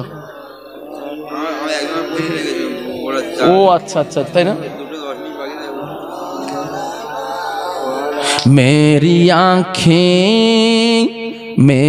आँखें तरसती है या रब, मुझको बागे दिखा दे मदीना, मुझको बागे दिखा दे मदीना, प्यार से जिंदगी देने वाले, जिंदगी में नबी से मिला दे। अल्लाहुम्मा सल्ली अला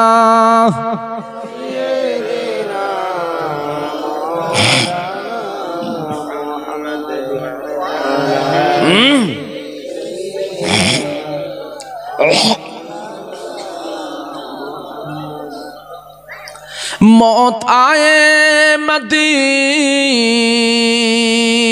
में मुझको, मौत आए मदीने में मुझको, जानो निकले दरे मुस्तफा पर, आरज़ू है मेरी आरज़ू को, दस्ते रहमत से दुल्हन बना दे। अल्लाहुम्मा सल्ली अला मौलाना मुहम्मद व अला आले सय्यिदिना।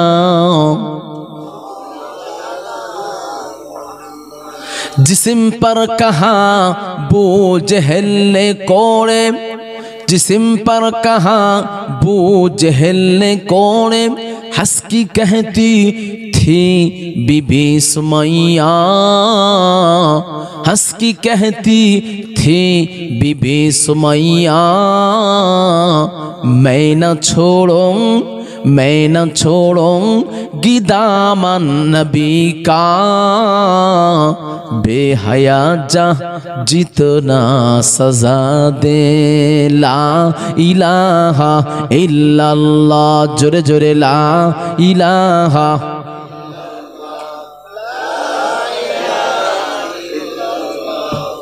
मुहम्मदुर রাসূলুল্লাহ সাল্লাল্লাহু আলাইহি ওয়াসাল্লাম। বাবাজি আমার, আপনাদেরকে অনেক কষ্ট দিয়ে ফেলছি, আমি বিদায় নিয়ে আমাকে বিদায় দেন। আবার না বলছেন কেন বুঝতে পারছি, অনেক কষ্ট দিলাম না? আমার মা বোনেরা অনেক কষ্ট পেয়েছে, তারা বলছে হ্যাঁ হুজুর খালি আমাদের বলল যে আমরা স্বামীর সেবা করব, আর স্বামীরা কই আমাদের তো ভালোবাসে না। রাগ তো হবে, এক পক্ষ তো রেগে যাচ্ছে বুঝতে পারছি। বাবাজি আমার, আমার কাছে না একটা কিতাব আছে, খুবই মূল্যবান কিতাব, এর মধ্যে সমস্ত কিছু মাসলা মাসাইল পাবেন। তাহকিকুল মাসাইল, ফুরফুরা দরবার শরীফের কিতাব। সামনে রমজান মাস আসছে, বাড়িতে বসে বসে পড়বেন কি মাসলা করা যায়, কি করা যায়। মুজাদ্দিদ জামান কোনগুলো জায়েজ বলতেন, কোনগুলো না জায়েজ বলতেন। আমি মেদিনীপুরে গেছি, বলে হুজুর বিড়ি খেলে রোজা হবে তো? তা আমি বলি বিড়ি খেয়ে রোজা হবে, এটা কে বললো? আমি রেগে গেছি, অত ব্যাধি করছি। বলে হুজুর না, আমাদের এলাকাতে তারা রোজা রাখে ও বিড়ি খায়। বলি এমন আপনাদের দিকে নেই তো? দেখুন একটু চিন্তা করে বলুন কথা। বিড়ি খাবে, সত্যি বলছি কথা, বিড়ি খাবে বলছে রোজা রেখে বিড়ি খায়। তা আমি বললাম না, এটা তো চলবে না, এটা বিড়ি খাওয়াই তো হারাম। বিড়ি খাওয়া কি স্বাস্থ্যের পক্ষে ক্ষতিকর, ডাইটাল মানে আপনার মেডিকেল সায়েন্স বলছে বিড়ি খেলে যে ধূমপানের কি অপকারিতা এর মধ্যে লেখা আছে। মির্জা হুজুর কেবলার আদেশ আব্বাজান হুজুর লিখেছেন, এর মধ্যে লেখা আছে যে কি ক্ষতি হয়। বিড়ি যারা খায় অন্তর তাদের পরিষ্কার থাকে না, তারা নবীর দিদার পাবেই না। নামাজ হবে না কি বলবো না আমি, যেটা বিড়ি খেলে অন্তরে কালি পড়ে, অন্তর পরিষ্কার হয় না, নুকতাতুন সাওদা, অন্তরে কালি পড়ে। আর যে অন্তরে কালি থাকে সে অন্তরে আমার নবী জায়গা নেবে না। সুতরাং আমার মুরব্বী চাচাজানরা অনেকে বিড়ি খায়, কিন্তু ওটাকে ছাড়তে হবে, ওটাকে ছাড়তে হবে।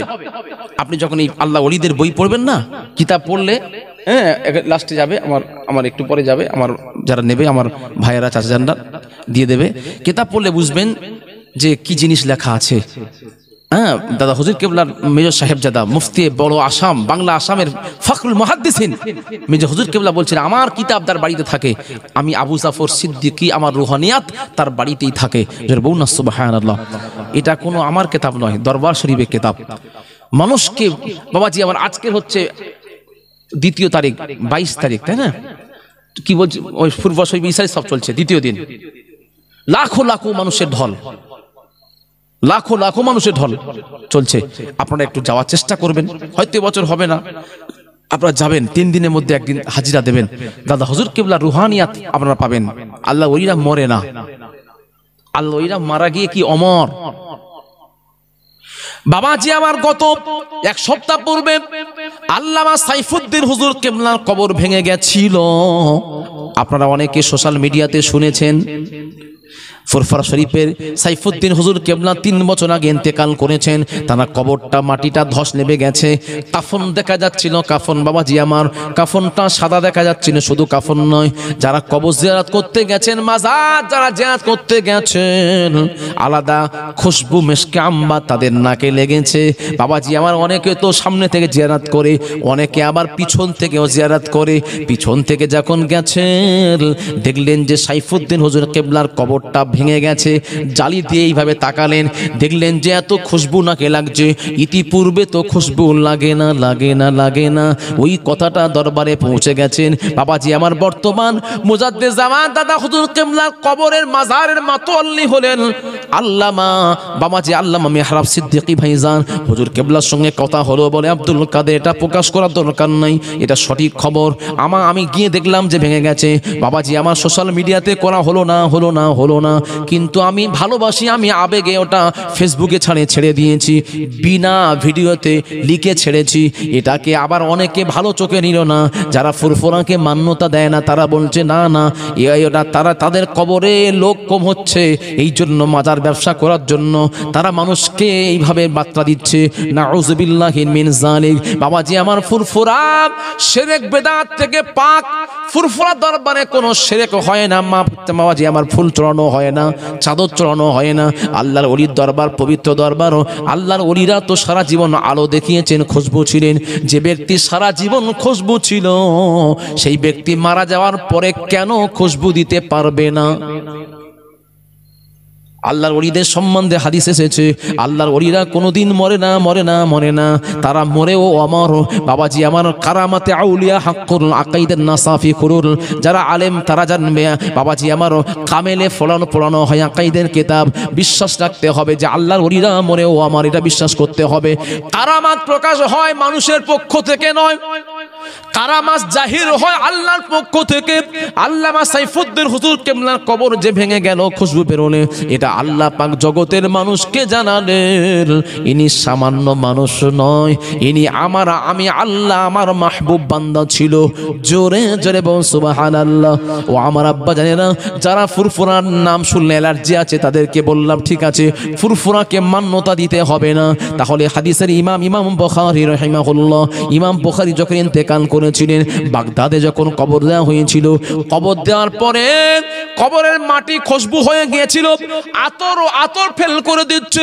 বাবাজি আমার কবরের মানুষ কবরের মাটিগুলো নিয়ে এলাকার মানুষরা পালাতে শুরু করলো, তারা খুশবু মনে করে নিয়ে যেতে শুরু করলো।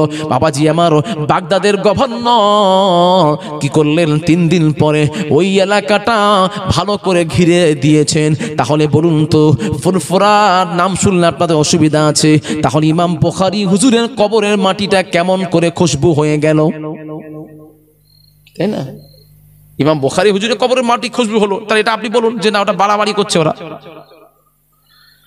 বাবাজি আমার নবীর পরে সাহাবী মুআজ বিন জাবাল রাদিয়াল্লাহু তাআলা আনহুর কবর যখন খোলা হয়েছিল, বাবাজি আমার আবু তালহা রাদিয়াল্লাহু তাআলা আনহু যখন কবর খুলছেন, আবু তালহা কবরের মাটি থেকে খুশবু পাচ্ছিল। জোরে জোরে বল সুবহানাল্লাহ। ও আমার আব্বা জানেরা হাদিস পাক প্রমাণ দিয়েছেন। তাহলে বুঝুন তো, আল্লাহর ওলিরা মরেও অমর। আল্লাহর ওলিদের পিছনে কথা বলবেন না, কেননা আল্লাহর ওলিরা সব বুঝতে পারেন, আল্লাহ পাক ক্ষমতা দেন। বাবাজি আমার পীরের দরবারে আপনি যখন যাচ্ছেন, মুরিদ কেন এসেছে পীর বুঝতে পারে। যদি আপনি সেরকম মুরিদ হন আর সেরকম যদি পীরের কাছে যান, পীর বুঝতে পারে। এটা কিন্তু বাবাজি আমার আমরা কথা বলছি, পরীক্ষা করে বলছি। ও আমার আব্বা জানেরা, আল্লাহর ওলিদের দরবারে যাবেন, ওলিদের পিছনে কথা বলবেন না। আল্লাহ পাক কোরআনে এক জায়গায় 2 জায়গায় নয়, একাধিক জায়গায় বলেছেন, মাইয়াহদিল্লাহু ফাহুয়াল মুহতাদ ওয়া মাইয়ুদলিল ফালা তাজিদা লাহু ওয়ালিয়াম মুরশিদা। আল্লাহ বললেন মাইয়াহদিল্লাহু ফাহুয়াল মুহতাদ, আমি আল্লাহ যাদেরকে হেদায়েত দেওয়ার ইচ্ছা করি তাদেরকে আমি, যারা হেদায়েত হতে চায় তাদেরকে আমি আল্লাহ হেদায়েত দিই, যারা হেদায়েত হতে চায় না আমি আল্লাহ তাদের হেদায়েত দিই না। মাইয়াহদিল্লাহু, আমি আল্লাহ যারা হেদায়েত হতে চাই আমি আল্লাহ কি করি, তাদের হেদায়েত দিই। ওয়ামাইয়ুদলিল, আমি আল্লাহ যাদেরকে গোমরাহ বানাই, যারা হেদায়েত হতে চায় না, ফালা তাজিদা, লান তাকিদের জন্য এসেছে, কখনো তারা পাবে না, কি পাবে না, ওলিয়াম মুরশিদা, তাদের কপালে আল্লাহর ওলি জুটবে না। আল্লাহর ওলি যারা পেয়ে গেল তারাই হলো সিরাতে মুস্তাকিম, তারা সঠিক রাস্তার উপরে আছে। জোরে জোরে বল সুবহানাল্লাহ। বাবাজি আমার ইমামে আযম আবু হানিফা নু'মান ইবনে সাবিত, তিনিও পীর ধরেছিলেন, ধরেনি? 4 ইমাম বাবাজি আমার তারা পীর ধরেছিলেন। ইমাম আহমদ বিন হাম্বল তিনি পীর ধরেছিলেন। ইমাম শাফিঈর পীর ছিল সকলেই পীর ধরেছেন, তারা পীর না ধরলে বাবাজি আমার আপনি সঠিক জায়গায় পৌঁছাতে পারবেন না। কেননা আল ইলমু ইলমান, ইলম দুই প্রকার, জ্ঞান দুই প্রকার। একটা হলো ইলমে শরিয়াত, শরিয়াতের জ্ঞান, আর একটা হলো ইলমে মারিফাত, যেটা কিতাবে আপনি পাবেন না, যেটা আপনি কিতাবে পাবেন না, মাদ্রাসায় পড়ানো হয় না। ওটা আল্লাহর পক্ষ থেকে মিল্লাদুন্না ইলমা, যেটা আল্লাহ প্রদত্ত জ্ঞান, যেটা বাবাজি আমার, যেটা নবী মুসা নবী বলেছিল, আল্লাহ গো আমার মতো জ্ঞানী কেউ নাই, কেউ নাই।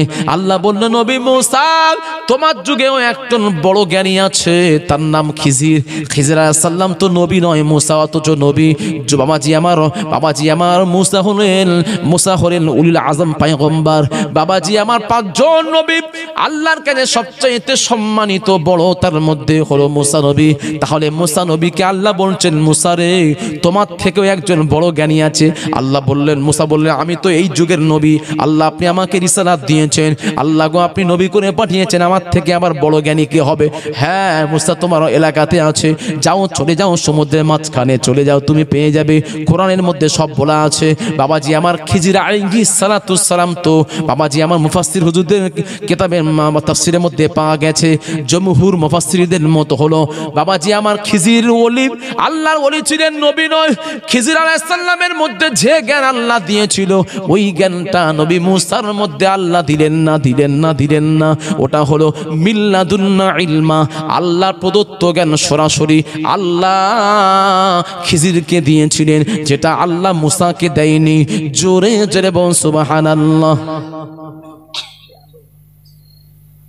আল্লাহর ওলিদের দরবারে খানকাতে যে জিনিস আপনি পাবেন ওটা মাদ্রাসাতে পাবেন না। আত্মা শুদ্ধি, ইসলাহ, আত্মা শুদ্ধি হয়। বাবাজি আমার সামনে মাহে রমজান মাসে রোজা করলে কি হবে আল্লাহ জানিয়ে দিলেন, লাআল্লাকুম তাত্তাকুন।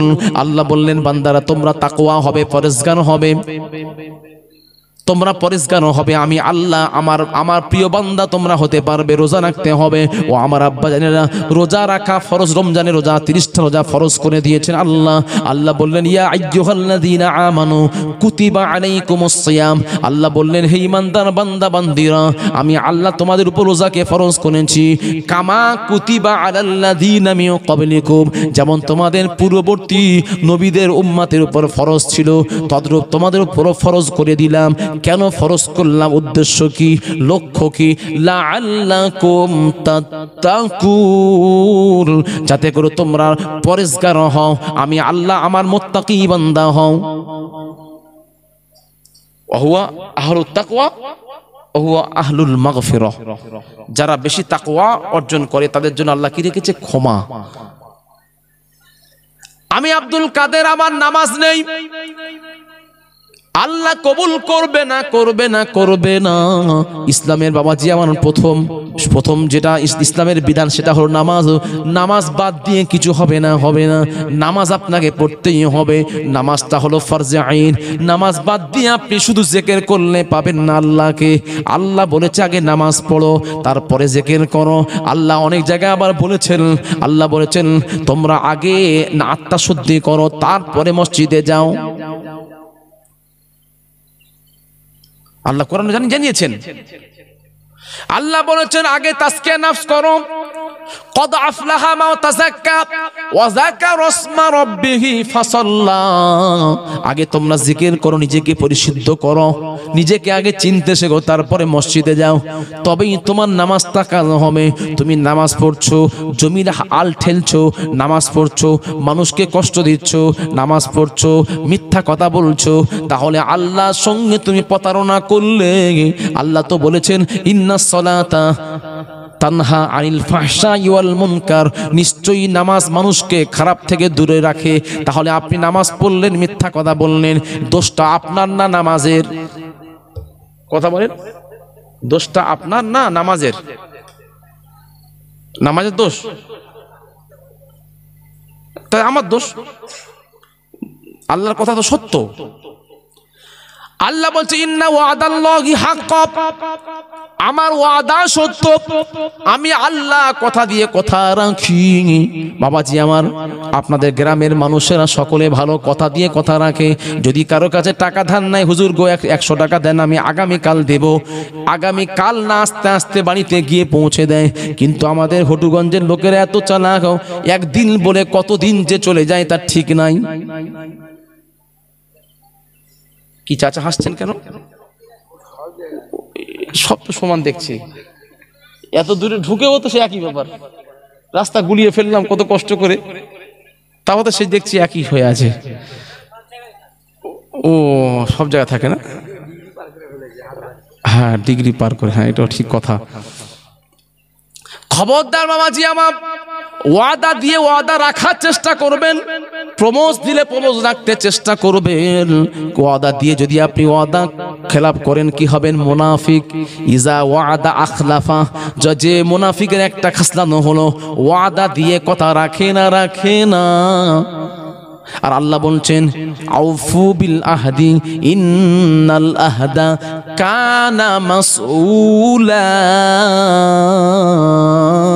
আল্লাহ বললেন বান্দারে, তুমি কথা দিয়ে কথা রাখুনি, আমি আল্লাহ কেন তুমি কথা রাখুনি সেই সম্বন্ধে তোমাকে জিজ্ঞাসা করব। তাহলে বাবাজি আমার বধুর, কথা দিয়ে কথা রাখতে হবে, জুবানটাকে কন্ট্রোল করতে হবে।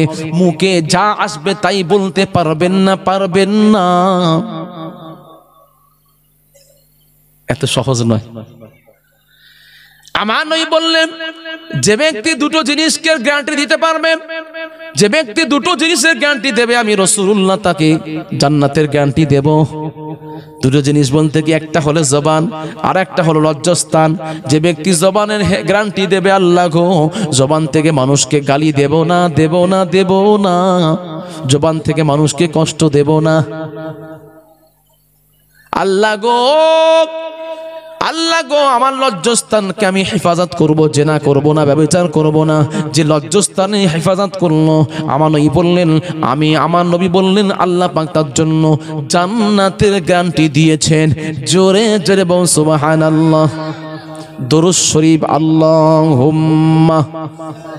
আচ্ছা ভাই, কটা ভাই দেখেন ভাই? ও তাহলে এটা নিয়ে আসেন হুজুরকে। হুজুরকে নিয়ে আসেন না ভাই, আমি তো বাংলা গল যাই না ভাই, বোঝে না। আচ্ছা আমি এখন নিয়ে আসুন না, একজন হুজুরকে নিয়ে আসুন।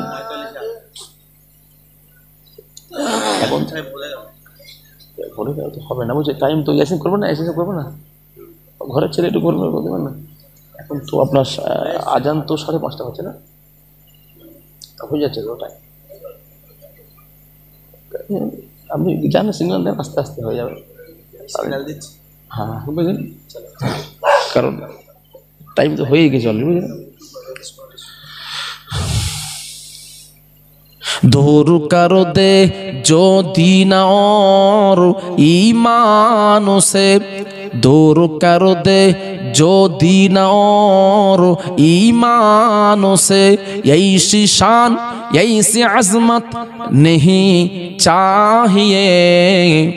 मिल गई है नबी की गुलामी हमें, मिल गई है नबी की गुलामी हमें। आपो ज़माने की दौलत नहीं चाहिए। ला इलाहा इल्लल्लाह, जोरे जोरे ला इल्लल्लाह, ला इलाहा इल्लल्लाह मुहम्मदुर रसूलुल्लाह सल्लल्लाहु अलैहि वसल्लम। बीज सागर में तूफान आए तू क्या, बीज सागर में तूफान आए तू क्या, कश्तिये दीन हक को डुबाएगी क्या। डूब सकता नहीं है, डूब सकता नहीं है सफीना मेरा, क्योंकि कमली वाले सफीने में मौजूद है। अल्लाहुम्मा सल्ली अला, हाँ हाँ एक बजाओ, वाला आले सय्यिदिना। ও আমার আব্বা জানেরা, নওজোয়ান তরুণ যুবক ভাইয়েরা, মা ও বোনেরা কানটি খাড়া করে শুনুন, রমজান মাসে রোজা কাজা করবেন না, করবেন না। কেননা রমজান মাসে রোজাটা হলো ফরজ রোজা, রোজা আপনাকে রাখতেই হবে, রাখতেই হবে। বাবাজি আমার দুটো অপশন আল্লাহ দিয়েছেন, আউয়ালা মারিদান আউয়ালা সাফারিন, যদি কেউ অসুস্থ হয় অথবা যদি কেউ সফরে থাকে, বিদেশে থাকে, মুসাফির অবস্থায় থাকে, তার জন্য রোজা আল্লাহ মাফ করেছেন। রোজাটা পরে রাখতে হবে, মাফ মানে কি পরে করতে হবে। আইয়ামিন উখার বলা হয়েছে পরে করবে, কিন্তু রোজা আপনাকে মাফ নয়, রোজা আপনাকে করতেই হবে, করতেই হবে।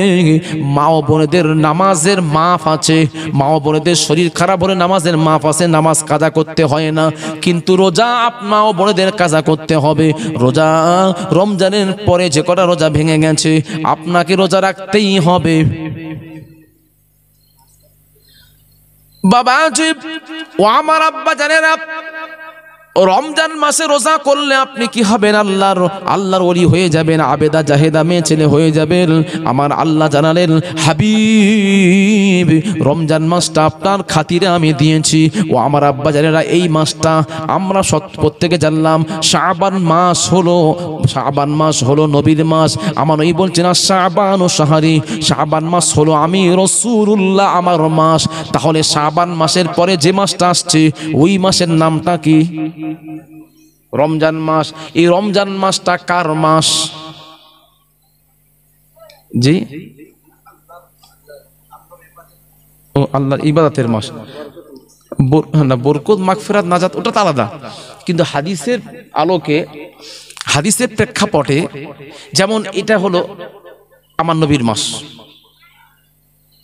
আর এই মাসের আগে যে মাসটা চলে গেছে আল্লাহ পাক আমার হাবিবকে নিয়ে গেছিল মেরাজে, ওই মাসের নামটা কি ছিল? রজব। এই রজব মাসটা হলো আল্লাহর মাস। আমার নবী বলছেন, আর রজব শাহরুল্লাহ, রজব মাস হলো আল্লাহর মাস। রমজান মাসটা কার মাস?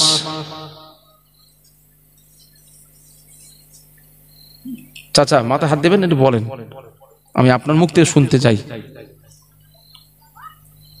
কার জানা আছে বলেন, যদি বলতে পারেন আমি বিরিয়ানিটা ডবল দেব। বিরিয়ানি আছে না এমনি খাবার কি আছে? গোশ নেই না? গোশ আছে? তাহলে গোশ আছে, এত লোক কম কেন? ও রেস্ট নিচ্ছে তারা, তাহলে এখান থেকে ব্যারিকেড দিয়ে দেবেন যাতে করে তারা না ঢুকতে পারে। কারণ আপনারা কষ্ট করে শুনছেন আর তারা ঘুমিয়ে চলে আসবে, দুটো কি এক হয় বলুন না? লাভ করে চলে যাবে। ও আচ্ছা, ওই জন্য ভাগ দিতে চাচ্ছেন। আচ্ছা ঠিক আছে, আমি আমারটাই দিয়ে দেবো। বলুন যে রমজান মাসটা কার মাস, যদি বলতে পারেন ডবল পেয়ে যাবেন।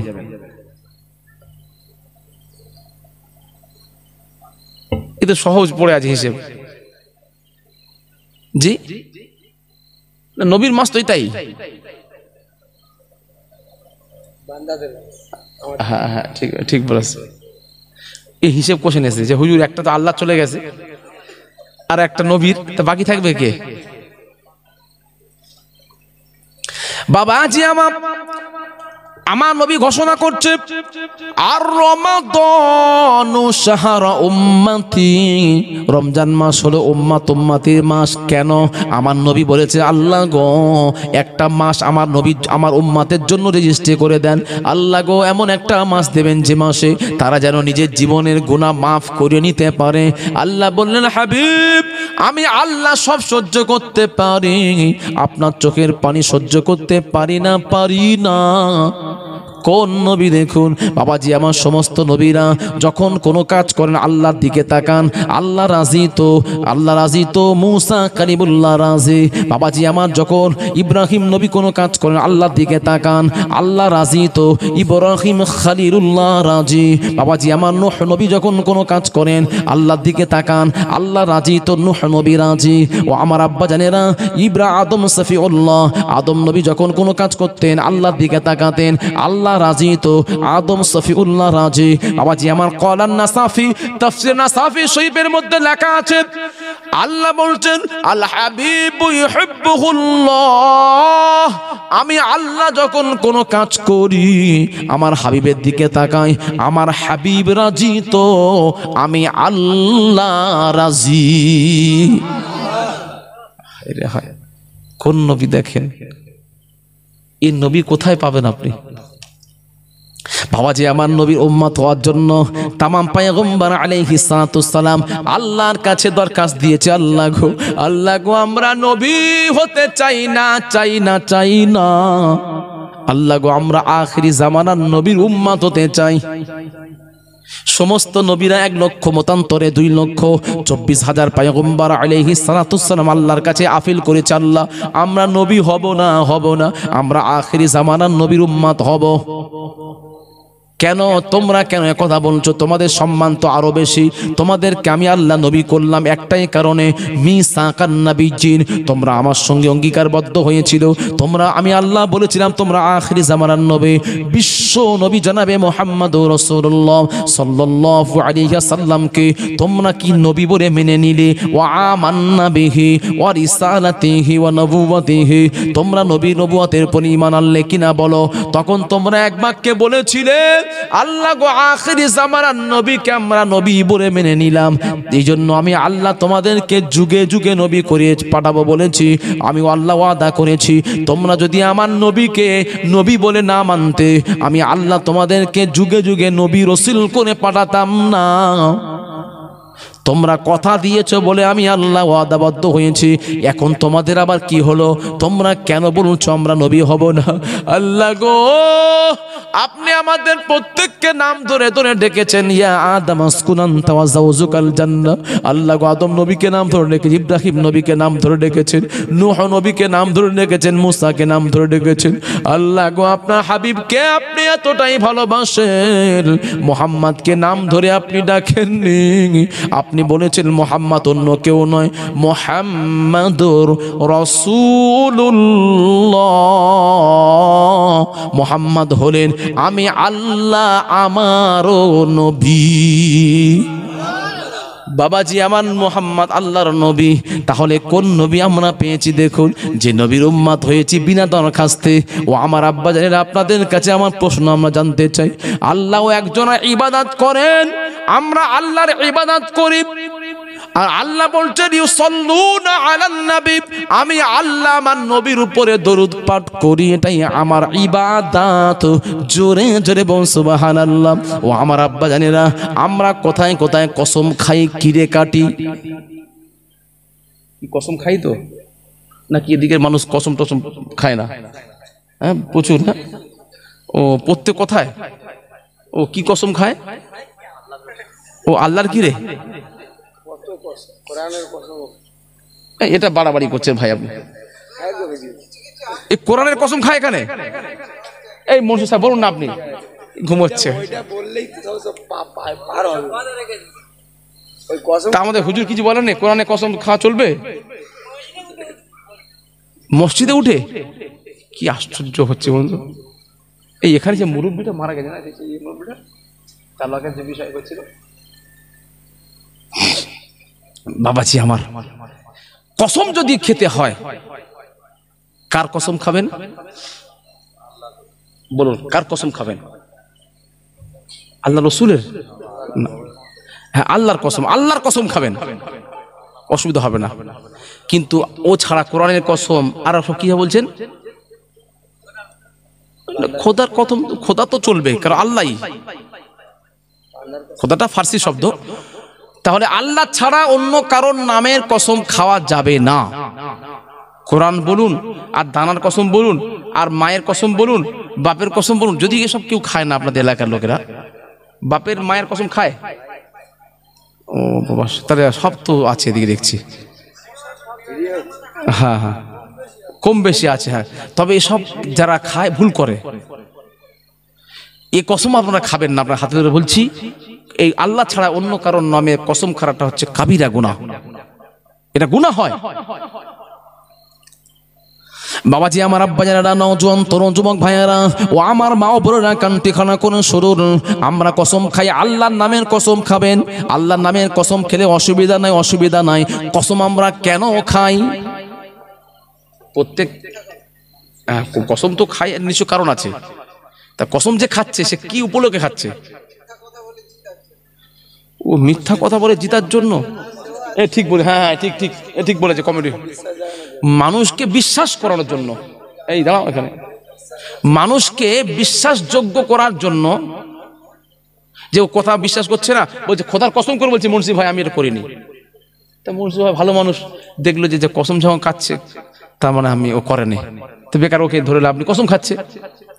তবে অনেকে আবার মানে কোথায় কোথায় কসম খায়, সে আবার আলাদা, তার ওই কসম খাওয়াটাই হ্যাবিট। ওটা হচ্ছে এক্সেপশনাল, ব্যতিক্রম, ওটা আমি ধরছি না। কিন্তু কসম মানুষ খায় কথাটাকে বিশ্বাসযোগ্যতা আনানোর জন্য। বাবাজি আমার, আমরা সমস্ত সৃষ্টি আল্লাহর কসম খায়, আল্লাহর কসম খায়। সমস্ত সৃষ্টি আল্লাহর কসম খায়, আর আল্লাহ একজনের কসম খায়। তিনি কে বলেন? দেখুন, আল্লাহ একজনের কসম খায়, তিনি অন্য কেউ নয়, অন্য কেউ নয়। আল্লাহ বলছেন আল্লাহু ইয়ামাহুর, আল্লাহ বলেন হাবিব রে, আমি আল্লাহ আপনার নামের কসম খাই। জোরে বলুন না সুবহানাল্লাহ। ও আমার আব্বা জানে না, আল্লাহ নবীর নামের কসম খেয়ে নবীর শান মানকে বাড়াচ্ছেন না কমাচ্ছেন? বাড়াচ্ছে। আল্লাহ পাক নবীকে কত ভালোবাসেন দেখুন। আল্লাহ বললেন মুহাম্মদকে আমি আল্লাহ এতটা ভালোবাসি, হে দুনিয়ার মানুষেরা, আমি আল্লাহ, তোমরা আমার নামের কসম খাচ্ছ। আমি আল্লাহ নিজের নামের কসম খাই না। আমি আল্লাহ যখন কসম খাই, আমার হাবিবের নামের কসম খাই। জোরে বলুন না সুবহানাল্লাহ। সেই নবীকে একটু ভালোবাসুন, সেই নবীকে একটু চিনুন। শোনা, নবীর ভালোবাসাটাই হলো ঈমান। নবীকে যদি ভালো না বাসতে পারেন, সব বেকার। বাবাজি আমার, আসুন সেই নবীর মহাব্বতে সকলে একটু দাঁড়িয়ে সালামের নজরানা পেশ করি। আমার পরে মহাসাব আসবেন, আনতে গেছেন না? আচ্ছা আসবেন, আসুন আমরা সকলে দাঁড়িয়ে যাই। ইয়া নবী সালাম আলাইকা, ইয়া রাসূল সালাম। এই কিতাব সামনে নিয়ে আসো, প্রত্যেকে চলে যাবে সামনে। আচ্ছা এটা চলে যাবে না, এটা উঁচু করে যাবে। হ্যাঁ আচ্ছা, এটা কি হয়? আচ্ছা এটা কি? ও না, এটা যারা রাস্তাঘাটে আছেন প্রত্যেকে চলে আসেন। তাহাজ্জুদের রক্তে এই সময় আমার নবী উম্মাতের জন্য আজ পর্যন্ত কাঁদছেন সুদূর মদিনাতুল মুনাওয়ারাতে। তাহাজ্জুদের রক্তে আমার নবীর উপরে আমরা সালাম জানাবো। আল্লাহ পাকের মালাইকা সাইয়াহিন তারা আমাদের সালামটাকে নিয়ে নবী রওজা পাকে পৌঁছে দেবেন। সকলে বলি আল্লাহুম্মা আমিন। দুঃখ ভারে নান কাসদক নাজকে ওয়ালো কাসদক কারবালা ওয়ালো কাসদক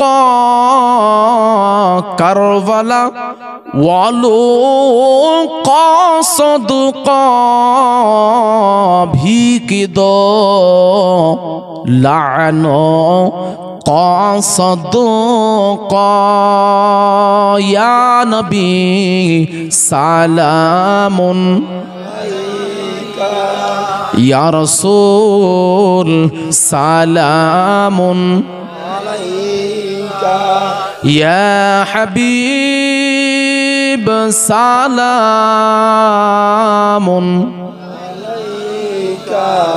সালাওয়াতুল্লাহ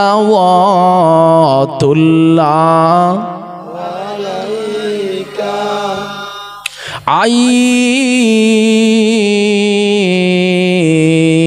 আকা কি সওয়ারি কিসমতে চমকি हमारी फायज़ का दरिया है जारी फायज़ का दरिया है जारी झोलिया भर ले भिकारी या नबी सलामुन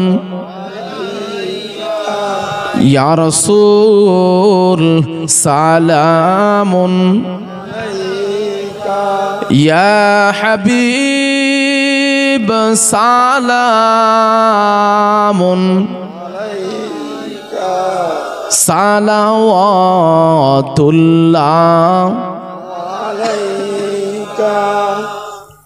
বাবাজি আমার আমি আপনাদের খেদমত থেকে বিদায় নেব। মহাসাহেব এসে গেছেন, আমার ছাত্র যাচ্ছে। এই কিতাবটা আপনারা যারা নিতে চান একটা করে রাখুন, হাদিয়া মাত্র 100 টাকা। কত টাকা কত পয়সা চলে গেছে বেকার হয়ে। এটার থাকলে কি হবে, আল্লাহ ওলিদের দোয়া আপনার ঘরে থাকবে, মাসলা মাসাইল শিখবেন। যদি নিতে চান যাও, চলে যাও, একটা করে দিয়ে দাও। নিতে চান একটু নিয়ে রাখেন। আমার ভাই এসে গেছে, মহাসাহেব তাকবীর দেন, নারায়ে তাকবীর, নারায়ে তাকবীর। আমার ভাই এসে গেছেন, আপনাদের নিয়ে আখিরি মোনাজাত করবেন।